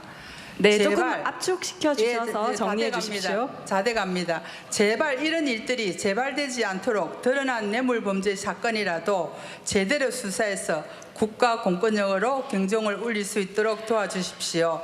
대통령님, 부산 북항의 잘못된 재개발로 아파트 천국이 되지 않도록 지금이라도 경종을 울려야 합니다. 또 이 사건에 대한 수사를 제대로 진행하지 못하면 전국의 다른 항만 재개발 사업에도 네. 악영향을 미칠 가능성이 매우 큽니다. 네, 저 네. 부산만의 문제가 아닙니다. 네, 따로 저희가 또 자료를 받겠습니다. 고맙습니다. 끝나가는 것 같아요. 맞습니다. 네, 네. 이상입니다. 감사합니다. 네, 고맙습니다. 죄송합니다. 말씀 못 하셔서 어떡할 뻔했어요, 그래? 네, 나중에 자료 넘겨주시면 될 것 네. 같습니다. 이번에는 잠깐 자리를 좀 앉아주시면 좋을 것 같습니다. 저기 저 뒤에 네 검은색 상의 입으신 남성분 말씀해 주십시오. 네, 아까 말씀드렸지만 여러분 메모하신 거는 주시면 저희가 개별적으로 다 검토해서 결과를 알려드릴 테니까 꼭 여기서 반드시 해야 된다는 강박관념은 안 가지셔도 됩니다. 네, 말씀하십시오. 대통령님, 예, 아름다운 부산에 오신 것에 대해서 감사드립니다. 예, 오늘 많은 얘기도 있지만은 가장 중요한 얘기가 빠진 것 같아서 네. 제가 말씀드립니다. 해양 강국의 꿈을 이루려면은 금융 강국의 꿈과 함께 가야 되지 않나 하는 생각을 합니다. 잘 아시다시피 글로벌 금융 도시들은 대부분 대형 항만을 중심으로 성장해 왔습니다. 싱가포르, 홍콩, 두바이 모두 대표적인 예입니다. 그런 의미에서 부산은 천혜의 조건들을 갖춘 도시입니다. 아까 장관님께서 말씀하셨다시피 한저항 2위와 그다음에 직항 7위라 하셨습니다. 앞으로 선석을 더 누르면은 세계 1위가 된다고 말씀하셨습니다. 그리고 그 어느 도시도 흉내낼 수 없는 실물 기반 산업 클러스터들이 인근, 울산, 창원, 거제 또한 포항을 비롯해서 도시들의 산재에 있습니다. 이런 탁월한 입지 조건에서도 불구하고 부산이 아직도 국제적으로 금융 후진 도시로 평가받고 있는 현실은 참으로 안타깝습니다. 과거 부산은 대한민국의 산업의 25%를 감당했던 적도 있습니다. 그러나 지금은 다 아시다시피 너무나 참 그러한 상태에 있습니다. 그래서 지금 이번이 가장 부산이 발전할 수 있는 전류의 기회가 왔다고 생각합니다. 해양수산부, 부산국제금융센터, 동남투자은행 그리고 주변의 도시들의 산업 클러스터들이 힘을 모아 AI 금융 전문 데이터 센터를 중심으로 유기적으로 협력 융합한다면 세계 최초의 AI 기반 미래 금융형 글로벌 허브 도시로 도약할 수 있다고 생각합니다. 세계 금융 체계를 바꿀 수 있는 AI 전문 금융 도시와 금융 전문 맞춤형 데이터 센터 설립은 정부의 지속적인 지원과 강력한 컨트롤 없이는 불가능하다고 생각합니다. 이러한 비전이 부산에서 실현된다면 대통령께서도 평소에 꿈꾸시던 지역 불균형 해소 방안의 꿈이 함께 실현되리라 기대합니다. 대통령님의 결단과 리더십을 부탁드리겠습니다. 감사합니다. 네, AI 수석님이 얘기하신 AI 데이터 센터도 얘기해 주셨습니다. 이번 두 번째 줄에 앉아 계신 여성분 말씀해 주십시오. 네, 안녕하세요 대통령님. 저는 부산 남구에서 온 안지현이라고 합니다. 기후위기를 살아가는 20대 청년으로서 빠르게 질문만 드리고 끝내겠습니다. 현재 북극항로는 눈이 녹더라도 사실상 여름철에만 운행이 가능하여 경제성이 불확실해 보이고 기후위기 위험성 또한 구체적으로 분석되지 않은 상황인 걸로 알고 있습니다.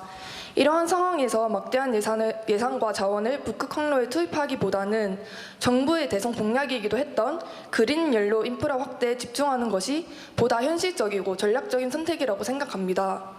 특히 부산항과 울산항을 중심으로 한 한미 녹색 해운항로 구축, 그리고 그린 메탄올 등 차세대 선박연료 인프라 확충은 부산항을 세계적인 녹색 물류 허브로 도약시킬 수 있는 절호의 기회라고 생각합니다. 그래서 이에 대해 여쭙습니다. 정부는 현재 추진 중인 한미 녹색 해운 항로에서 그린 메탄올과 같은 대체 연료를 어디서 어떻게 조달하고 공급할 계획인지 이에 대한 구체적 전략을 마련하고 계신지 답변 부탁드립니다. 감사합니다. 네. 지금 이제 제가 말씀드리지만 여기는 청문 자리가 아니고 각자가 가진 좋은 제안들, 의견들을 내세요.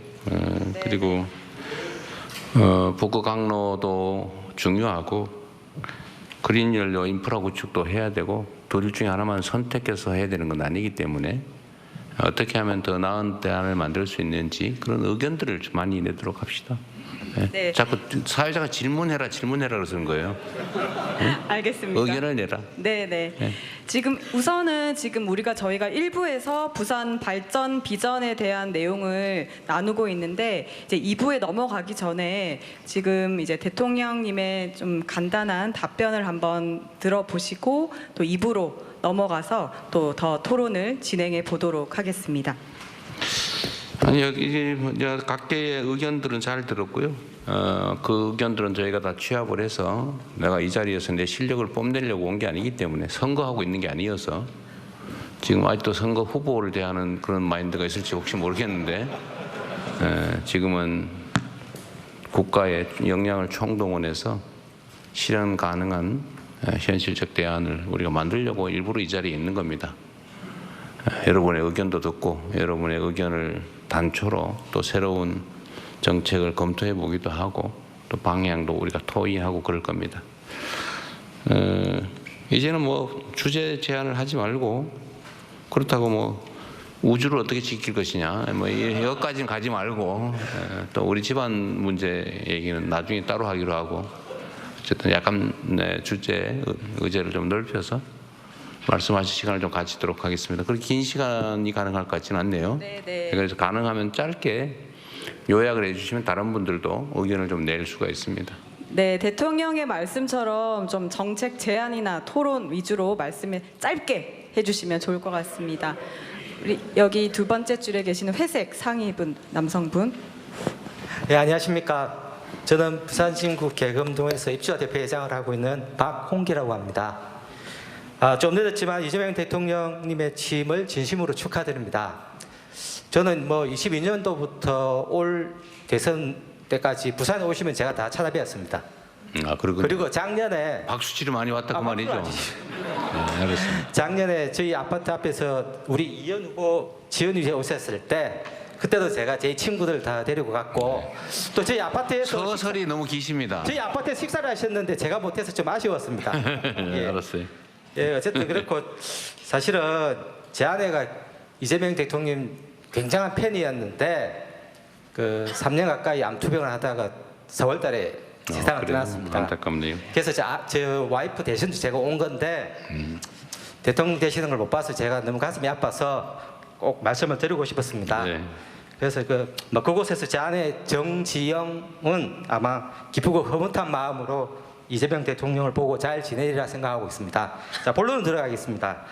어제 전재수 해수부 장관께서 해수부 이전, HMM, 회사법원 유치, 동남투자은행 출범 등 4가지 과제를 동시 진행한다고 밝혔습니다. 대통령 선거 공약이기도 한데 속도감 있게 진행해 주셔서 정말 고맙습니다. 부산 청년들은 일자리가 없어서 서울, 경기 등으로 떠나고 있고 인구도 계속 줄고 있는데 해수부 HMM 등에 오면 부산 경제에 큰 역할을 할 것이 확실합니다. 어쨌든 우리 이재명 대통령께서는 중앙정부와 부산시가 협력하여 태보하는 제2의 도시 부산의 발전과 부활을 위해 각별한 관심과 노력을 부탁드립니다. 그리고 고생하고 계시는 박영종 시장님도 꼭 좀 같이 협력 부탁드립니다. 감사합니다. 네. 네, 말씀 잘 들었습니다. 이번에는 아내 얘기를 꼭 하고 싶었던 것 같네요. 네. 네, 저 카메라 옆에 계신 여성분. 네.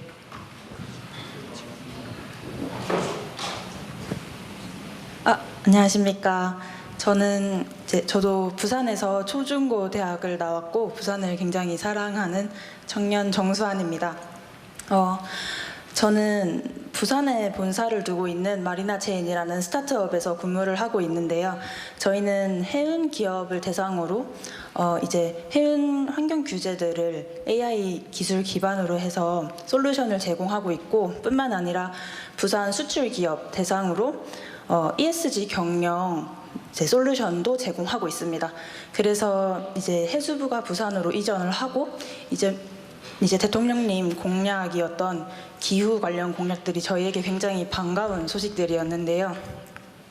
제가 이번에 말씀드리고 싶은 건 부산 수출 기업들의 ESG 경영 기반 마련을 위한 정부 지원의 필요성에 대해서 말씀드리려고 합니다. 제가 ESG 경영 쪽에서 업무를 하면서 부산의 중소, 중견 수출 기업들이 ESG 경영과 관련된 대응 문제들 그리고 탄소 배출량 계산 문제들에 대해서 굉장히 많은 어려움을 겪고 있다는 걸 알게 됐습니다.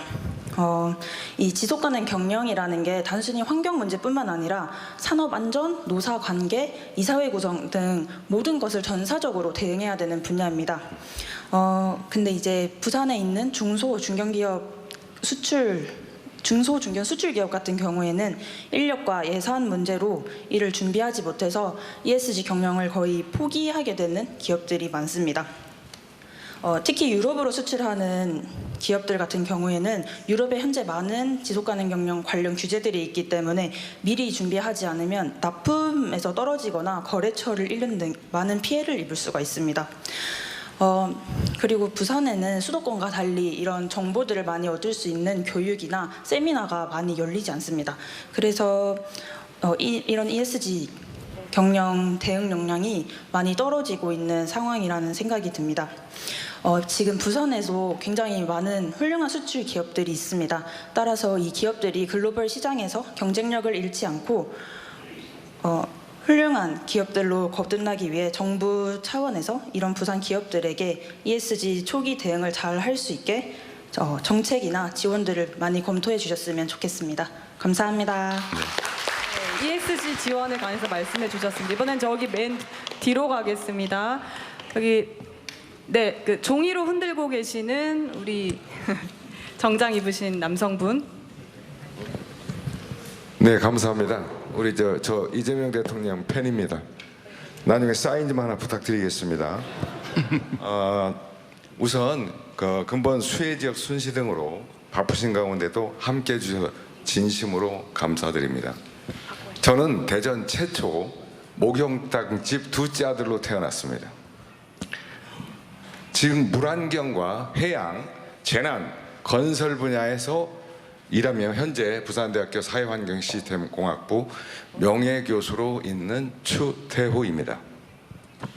지금 우리나라는 AI, 디지털 기후변화, 해양, 재난안전이 국가 핵심 미래 먹거리입니다.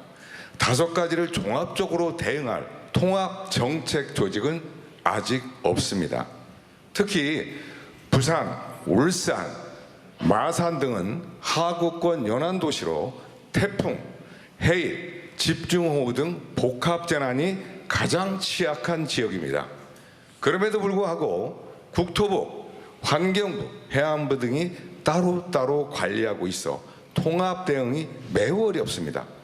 이제는 단순한 부처 이전을 넘어서 해양수산부를 국가전략부서로 전면 개편해야 할 시점입니다. 첫째, 연안 재난 및 하구권 연안도시 재개발 전담 조직 설치. 둘째, 기후 위기 대응 및 북극 항로 경제 기획 기능 신설. 셋째, 부산을 거점으로 한 글로벌 연안 전략본부 설치를 해야 됩니다. 해외 선진국은 이미 이러한 통합 전략을 실행하고 있습니다. 미국 해양대기청 노아죠. 해양, 대기, 연안도시의 재난 및 자원관리를 통합 실행하는 국가전략기관입니다. 네덜란드의 인프라 물관리청 나이크스 바터스타트라는 조직은 항구, 해안, 내륙 수계를 포함한 수자원과 도시방제 인프라를 국가 차원에서 통합관리하며 연안도시의 재개발과 재생을 기후 적응형 전략과 연계해서 추진하고 있습니다. 부산은 북극 항로의 전진기지며 연안 기후재난의 최전선입니다. 이곳 부산에서 전략적 기능을 갖춘 해수부가 다시 태어난다면 국민의 생명보호와 국가 해양경제의 대전환을 동시에 실현할 수 있습니다. 이제는 정부가 먼저 변해야 할 시점입니다. 감사합니다. 네. 우리 전재수 장관이 심어놓은 사람 같은 느낌이 살짝 들었습니다. 네. 네, 이번에는 저 왼쪽 편의 중간으로 가보겠습니다. 해도 줄어들지가 않는데. 네. 여기 아무나 하세요 그냥. 네. 저기 저 손을 약간 흔들고 계시는 남성분. 예, 저는 살고 싶은 동래구에서 온 유근태입니다. 오늘 손을 흔든 바람에 제대로 당첨됐습니다. 제가 드리고 싶은 이야기는 이전에 전재수 해양수산부 장관님께서 아주 디테일하게 잘 말씀해 주셨기 때문에 저는 그 말씀 중에 소외된 거 하나만 지적하겠습니다. 지적보다도 건의를 드리겠는데요. 지금 현재 우리 가덕 신공항이 현재 정체 상태에 있습니다. 이전에 현대건설에서 수의계약을 해가지고 몇 차를 통과해서 왔는데 최근에 와서는 공기 연장, 수지액 증액 등등 해가지고 지금 현재 완전히 손을 떼고 있습니다. 그랬을 때 부산시와 국토부와 정부에서는 현재 가덕 신공항에 대해서 우리 동남권 허브공항이 꼭 필요합니다. 왜냐하면 지금 아까 여러분께서 말씀해 주셨지만은 북극 항로를 개척할 시 향후 그걸 대비해서라도 육로, 항공, 우리가 철도 여러 가지 우리 갖춰져야 되는데 지금 그게 지금 답보 상태에 있습니다. 그래서 그게 우리 중앙정부에서는 어떻게 생각하고 계시고 빨리 저희들 부산 시민의 바람은 가덕 신공항이 빨리 착공했으면 하는 게 바랍니다. 이상입니다. 네. 네, 가덕 신공항 얘기는 뭐 잠깐 해야 될 것 같은데 이게 이제 여러 정부를 거쳐서 아주 오랫동안 기획하고 집행되어 온 사안이라서 지금 뭐 잠깐의 혼선이 좀 있기는 한 것 같습니다. 이제 수익 이야기했던 현대건설이 아마 설계안을 실제로는 안 내고 못하겠다 이런 상황이라 이거 혹시 좌초되는 거 아니냐 이런 걱정들을 하시는 것 같긴 한데요. 국가 사업이라고 하는 거는 잠깐의 문제가 생겼다고 해서 중간에 막 기분 내키면 하고 기분 나쁘다고 확 저 무슨 양평 고속도로처럼 안 해버리고 뭐 그럴 수 있는 게 아닙니다. 그런 걱정은 안 하셔도 되고요.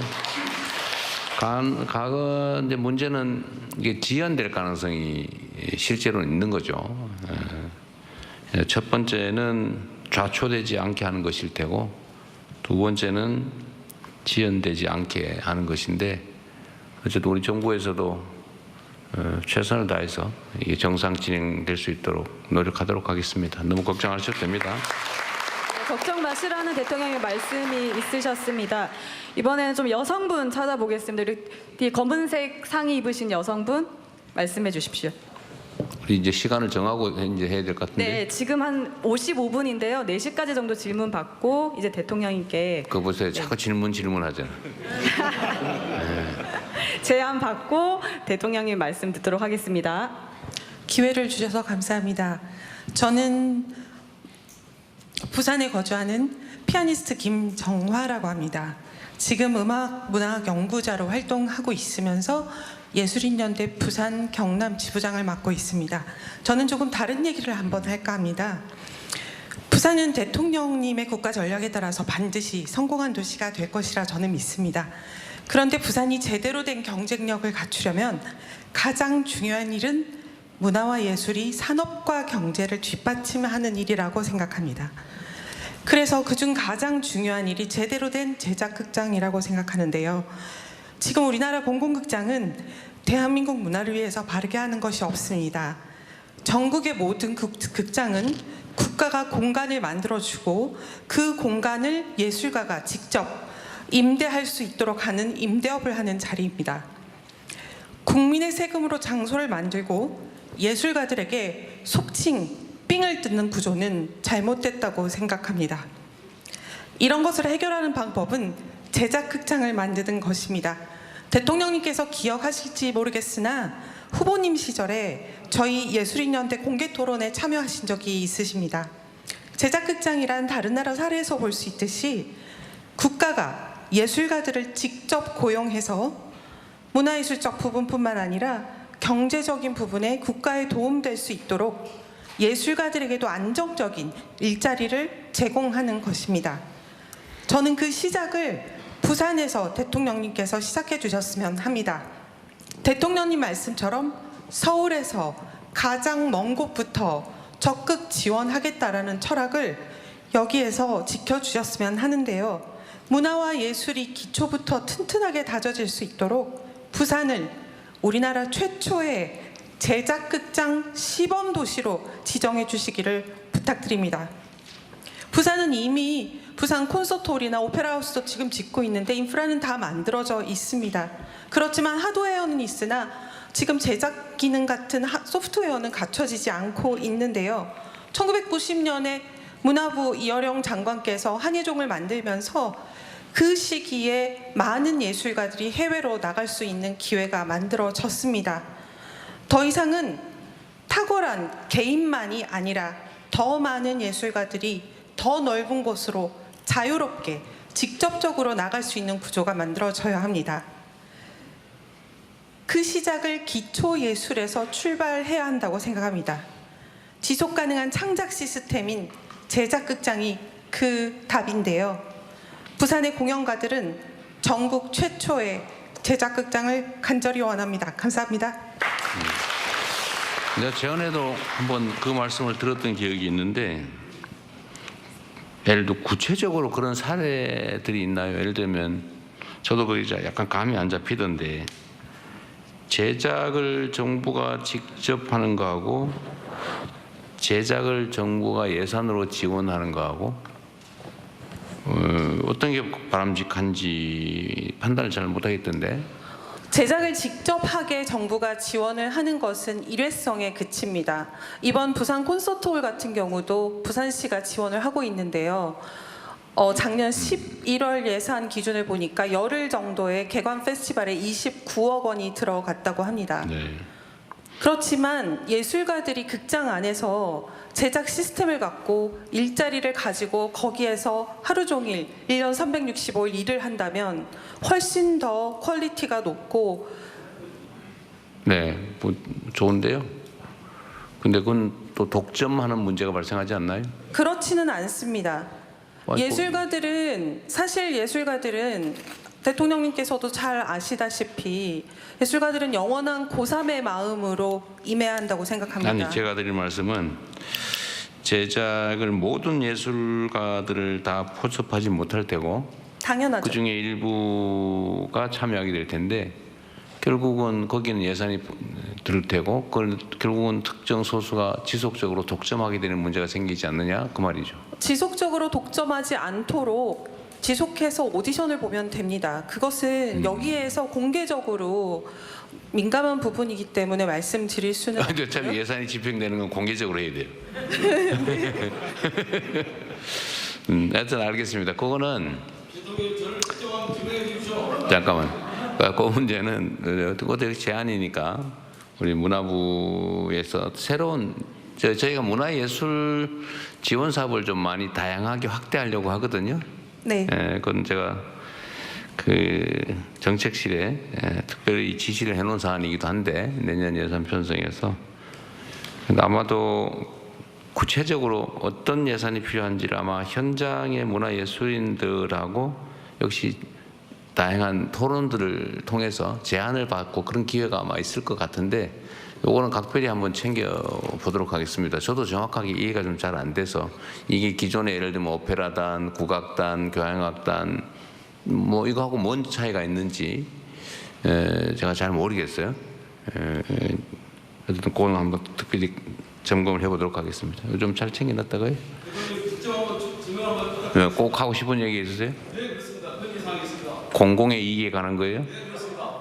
한번 기회를 주시죠. 네, 저 파란색 조끼 입으신 분을 마지막으로 말씀을 듣고 이제 대통령님의 마무리 말씀 듣겠습니다. 감사합니다. 엊그제까지 단식 투쟁을 하고 온 해양수산부 노조위원장 윤병철입니다. 아, 그러시군요. 먼저 이 자리를 마련해주신 대통령님께 진심으로 감사드립니다. 그리고 해양강국이라는 꿈을 가지고 대한민국의 제2 성장 엔진을 마련한다에 대해서 저희 해수부 직원들은 꿈에 부풀어 있습니다. 그러나 좀 아쉬운 점은 현재 아침에 뉴스에도 봤는데 산업부를 해수부에 달라니까 그건 안 된다 해서 마치 해수부와 산업부의 hin겨루기 같이 보이는데 제가 왜 가져오는데 그 부분만 잠깐 말씀드리겠습니다. 첫 번째, 선박의 가격은 50%가 장비입니다. 엔진하고 해양 시스템인데 국산화 장비는 거의 없습니다.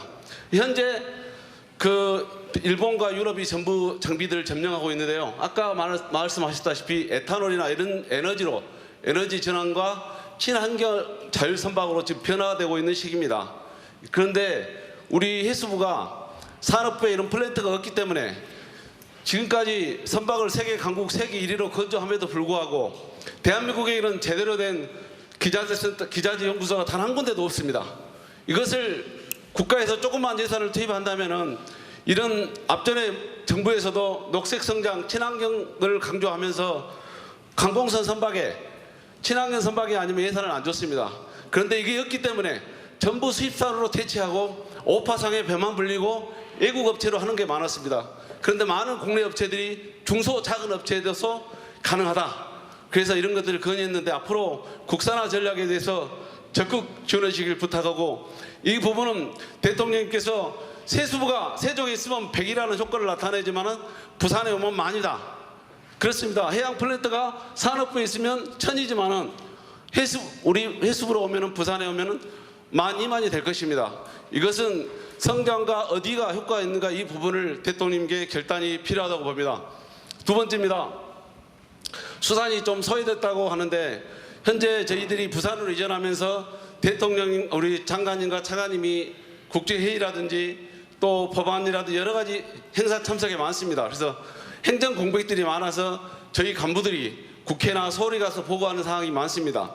이것을 보완하기 위해서는 복수 차관제를 둬서 업무를 분담하면 효율적으로 되지 않을까 싶습니다. 그리고 후쿠시마 오염수 때문에 엄청 국민들의 식탁에 불안이 있었는데 수산은 국민의 먹거리이자 국가의 식량 안보 전략입니다. 그런데 정원 한 명을 못 구해서 수산 동식물 전문가를 구해야 되는데 수의사를 한 명 하는데 행안부의 담임이 너무 높아서 인원을 못 가고 직원들이 연가 보상비를 해서 임기제 근로자로 지금 몇 년째 채용하고 있습니다. 그리고 어민들의 안전과 중국어를 단속하는 LNG 선박을 3,000톤짜리 지금 건조하는데 1,000톤짜리 선박 인원하고 인원이 똑같습니다. 그래서 이 배는 365일 직원이 상주해야 되는데 폭발 위험성도 있고 하는데 지금 배가 시운전하고 있는데요. 저선소하고 있는데 어제 밤새도록 새벽 3시까지 직원들이 하소연하고 위험이 상존되어 있다. 이런 부분을 말씀했는데 마지막으로 짧게 말씀드리겠습니다. 마지막으로 대통령님께서 우리 장관님한테 연내에 갈 수 있죠? 이렇게 물어보니까 가슴이 철렁했습니다. 왜냐하면 공무원은 국가의 부름을 받아서 언제든지 달려가야 되고 국민의 공복으로서 최선을 다해야 됩니다. 그러나 저희들이 어쩔 수 없는 사항들이 있습니다.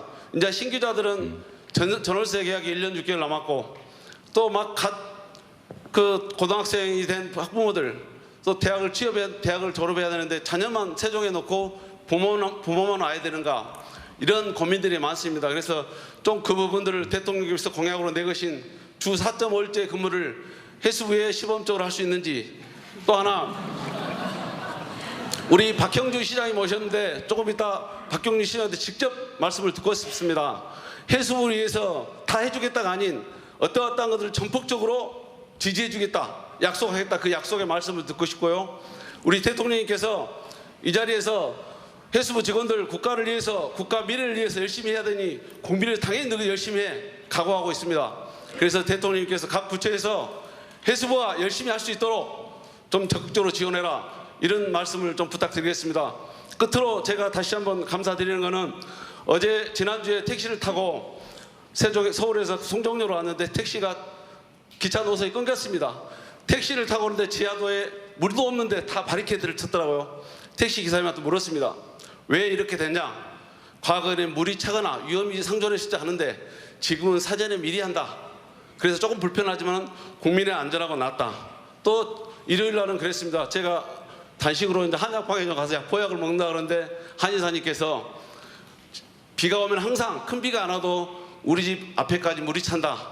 이번에는 안 찼다.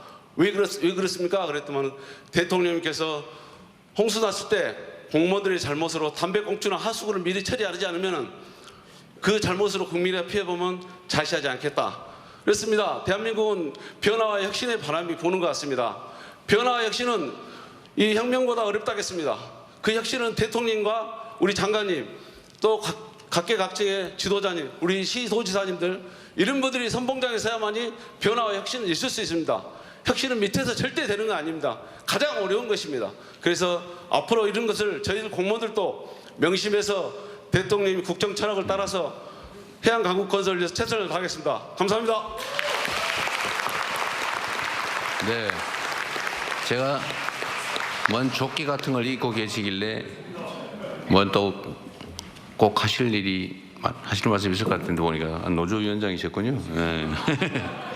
네, 우선은 우리 박형준 시장님 언제 시간 되시면 뭐 당연히 하시겠지만 이제 해수부 직원들 부산으로 이전하면 뭐 각종 지원 정책 하시겠다고 언론에 말씀하신 걸 제가 봤거든요.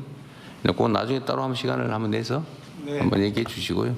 집단 면담을 한번 좀 하셔가지고 좀 구체적으로 지원 방안을 같이 의논해 주시기 바랍니다.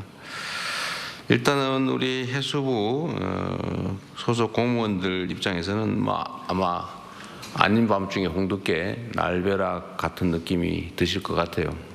실제로 해수부 옮긴다고 여러 사람들이 얘기해놓고 이때까지 몇 년 동안 사실 안 했죠. 그렇습니다. 그래서 아마 제가 얘기해도 뭐 안 하겠지 이렇게 생각할 가능성이 많은데 어쨌든 저는 결정을 했으면 이걸 신속하게 이행하는 것도 매우 중요한 일이다라고 생각했는데 아마 해수부 공직자들 입장에서는 그럴 것 같아요. 뭐 집 문제도 있을 뿐만 아니라 학생들 당장 학교 어떡하란 말이냐 뭐 얘기부터 여러 가지 불편함들이나 불이익이 사실 있을 수밖에 없죠. 그래서 그 점에 대해서는 아쉽게 안타깝게 생각합니다. 그러나 또 제가 언제나 말씀드리는 것처럼 전체를 위해서 개인 또는 특정 사람들이 특별한 희생을 치르면 그에 대해서는 또 상응하는 특별한 보상을 해야 그게 실질적으로 공정한 세상 아니겠냐라는 게 제 평소 신념이어서 우리 해수부 공무원들을 다른 공무원들과 다르게 또 세종으로 갔다가 또 부산으로 또 가게 되는 그런 이중의 불편함을 겪게 된 점에 대해서는 객관적이고 합리적으로 억울하지 않게 필요한 대책들을 충분하게 수립하도록 하겠습니다. 뭐 장관이 잘 하시겠죠. 뭐 지금 19인데 안 그래도 뭐 이미 다 약속한 것 같은데 보니까. 대통령 말씀대로 네, 최선을 다하도록 하겠습니다. 억울하지 않게요. 또 흔쾌하게 국민을 위해서 일할 수 있는 조건을 잘 만들어 주시기를 바랍니다. 그 외에 예를 들면 해수부의 업무 범위에 관한 거라든지 해수부 조직에 관한 문제들은 이 자리에서 굳이 얘기 안 하더라도 필요한 조정들은 할 텐데 어쨌든 이것도 또 보는 입장에 따라 또 다를 수가 있어요. 제가 자주 우리 사회는 토론이 참 부족하다 그 생각을 많이 합니다. 그냥 우리는 의견이 다르면 상대를 악마화하거나 제거할 대상으로 여기고 서로 논의해서 수용할 건 수용하고 조정해서 합의점에 이르는 게 아니라 그냥 일단 싸우고 보려고 그런 경향이 있어요.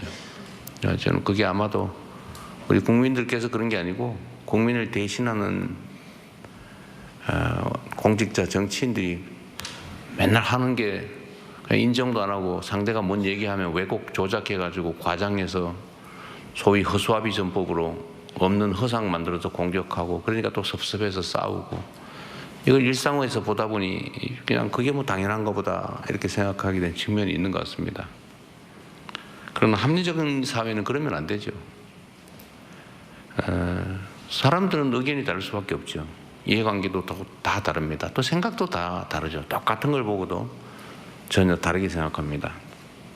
동전을 놓고 어떤 사람은 표면을 보면서 아 동그랗네 이렇게 생각하고 어떤 사람은 꼭 이렇게 보고 일자네 이렇게 생각하는데 이거 두 개 다 봐야 되는데 자기가 보는 것만 옳다고 동그랗다고 우기고 일자라고 우기고 그러다가 멱살 잡고 싸우고 일자편 다 모여라 동그라미 다 모여라 이래가지고 편갈라 싸우고 심지어 제거하려고 하고 이제는 그런 데서 좀 벗어나야 되지 않겠냐 생각됩니다. 인정할 건 인정하고 객관적 사실은 서로 존중해주고 나하고 생각이 다를 수 있다는 것도 다 용인해주고 서로 또 양보하고 그러다 영 차이가 좁혀지지 않으면 그 아주 작은 간극은 이제 권한을 위임받은 사람들이 결정해 줘야죠. 그리고 그렇게 결정 나면 다 수용하고 또 다른 의제를 찾아서 가야지 맨날 거기 모여가지고 매달려서 싸우고 죽을 때까지 거기 매달리고 그러면 되겠습니까? 제가 이렇게 다니면서 사실은 참 일부에서 보면 대통령이 뭐 저리 허망한 일을 하러 다니나 이렇게 생각할 수도 있습니다. 그러나 저는 여러분들이 주시는 의견들 저한테도 국정을 이제 운영하는 데도 도움이 되죠. 새로운 시각을 많이 발견합니다. 아, 그런 면도 있겠네. 그리고 우리 공직자들한테도 똑같은 걸 사실 보여주고 싶어요. 공직자들에게도 제가 관련된 민간단체, 민간인, 이해관계인들과 최대한 대화를 많이 하고 우리가 행정을 할 때 공급자 중심으로 생각하면 안 된다. 뭘 하더라도 수요자, 진짜 이 나라의 주인, 국민 중심으로 생각을 해야 된다라고 자주 말씀을 드리죠. 행정하는 사람들은 아주 작은 것들인데 근데 받는 사람 입장, 수혜자 입장에서는 엄청나게 마음의 상처가 되는 일들이 많죠. 그게 곧 배려이고 입장을 바꿔 생각하는 내가 행정을, 국정을 나를 위해서 하느냐, 내 집단을 위해서 하느냐, 국민을 위해서 하느냐 그 차이가 발생하지 않겠습니까? 근데 그런 연습을 좀 하자는 취지예요. 의견 다른 거에 대해서 제가 오늘 질문하면 답을 막 해줘야 되는데 못 해줘서 미안합니다. 제가 오늘은 언제나 그렇지만 의견을 좀 모아보자. 그리고 제가 뭐 그걸 열심히 다 아는 척 한들 무슨 의미가 있겠어요, 이제는. 선거 때는 그래야죠. 지금은 겸허하게 듣고 의견들을 잘 모아서 경청하고, 그래서 경청이라고 하는 게 중요하지 않을까 생각됩니다. 아마 나 이거 꼭 얘기해야 되겠는데 이런 분 많을 거예요. 그러시겠죠. 오죽하겠어요. 그러나 또 저도 이제 또 시간을 맞춰서 올라가야 되기 때문에 또 특별 열차가 또 기다리고 있으면 여기에 혼선이 생긴대요. 잘 맞춰줘야 됩니다. 좀 아쉽긴 할 텐데 좀 메모하신 거는 다 주시고 언제 또 기회가 될지는 모르겠지만 그때 추첨에 당첨되시기를 기원하면서 오늘 행사는 여기까지로 마쳤으면 좋겠습니다. 수고하셨습니다. 네, 오늘 행사 제목 그대로 부산의 마음을 들어보았습니다. 온라인으로 받은 1,900여 건의 내용들 다 접수했고요. 메모로 받은 것들도 다 접수해서 같이 또 토론할 수 있는 장을 만들어 볼 수 있도록 하겠습니다. 이 자리에 있는 모두 힘껏 뛰자는 말씀드리면서 함께해 주신 여러분께 감사하다는 말씀 드리겠습니다. 네. 대통령께서는 먼저 이석하실 건데요. 모두 자리를 지켜주시면서 인증샷, 인증샷을 먼저 찍고 이석하도록 하겠습니다. 저쪽으로 돌아서서 여기서 한번 찍을까요? 이렇게 돌아 앉아서. 그럴까요? 대통령님 이쪽에 앉으시는 걸로 그대로 앉아 계시면 됩니다. 네, 그대로 이석하지 마시고 자리에 앉아 계셔 주십시오. 저희가 방향을 틀어서 앉도록 하겠습니다.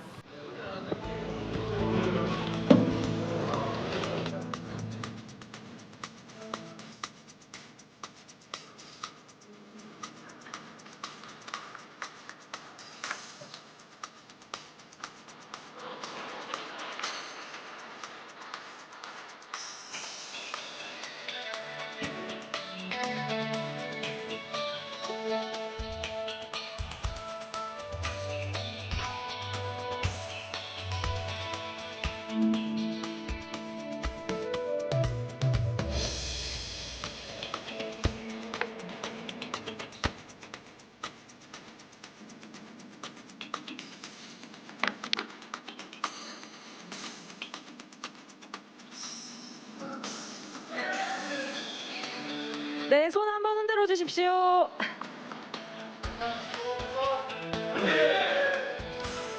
해양수도 부산 파이팅! 전체적으로 손 한번 흔들어 달라고 합니다. 네, 고맙습니다. 오늘 부산 타운홀 행사 이쯤에서 마치도록 하겠습니다. 자리에서 이석하지 마시고 대통령께서 가실 때 큰 박수로 환송해 주십시오. 고맙습니다.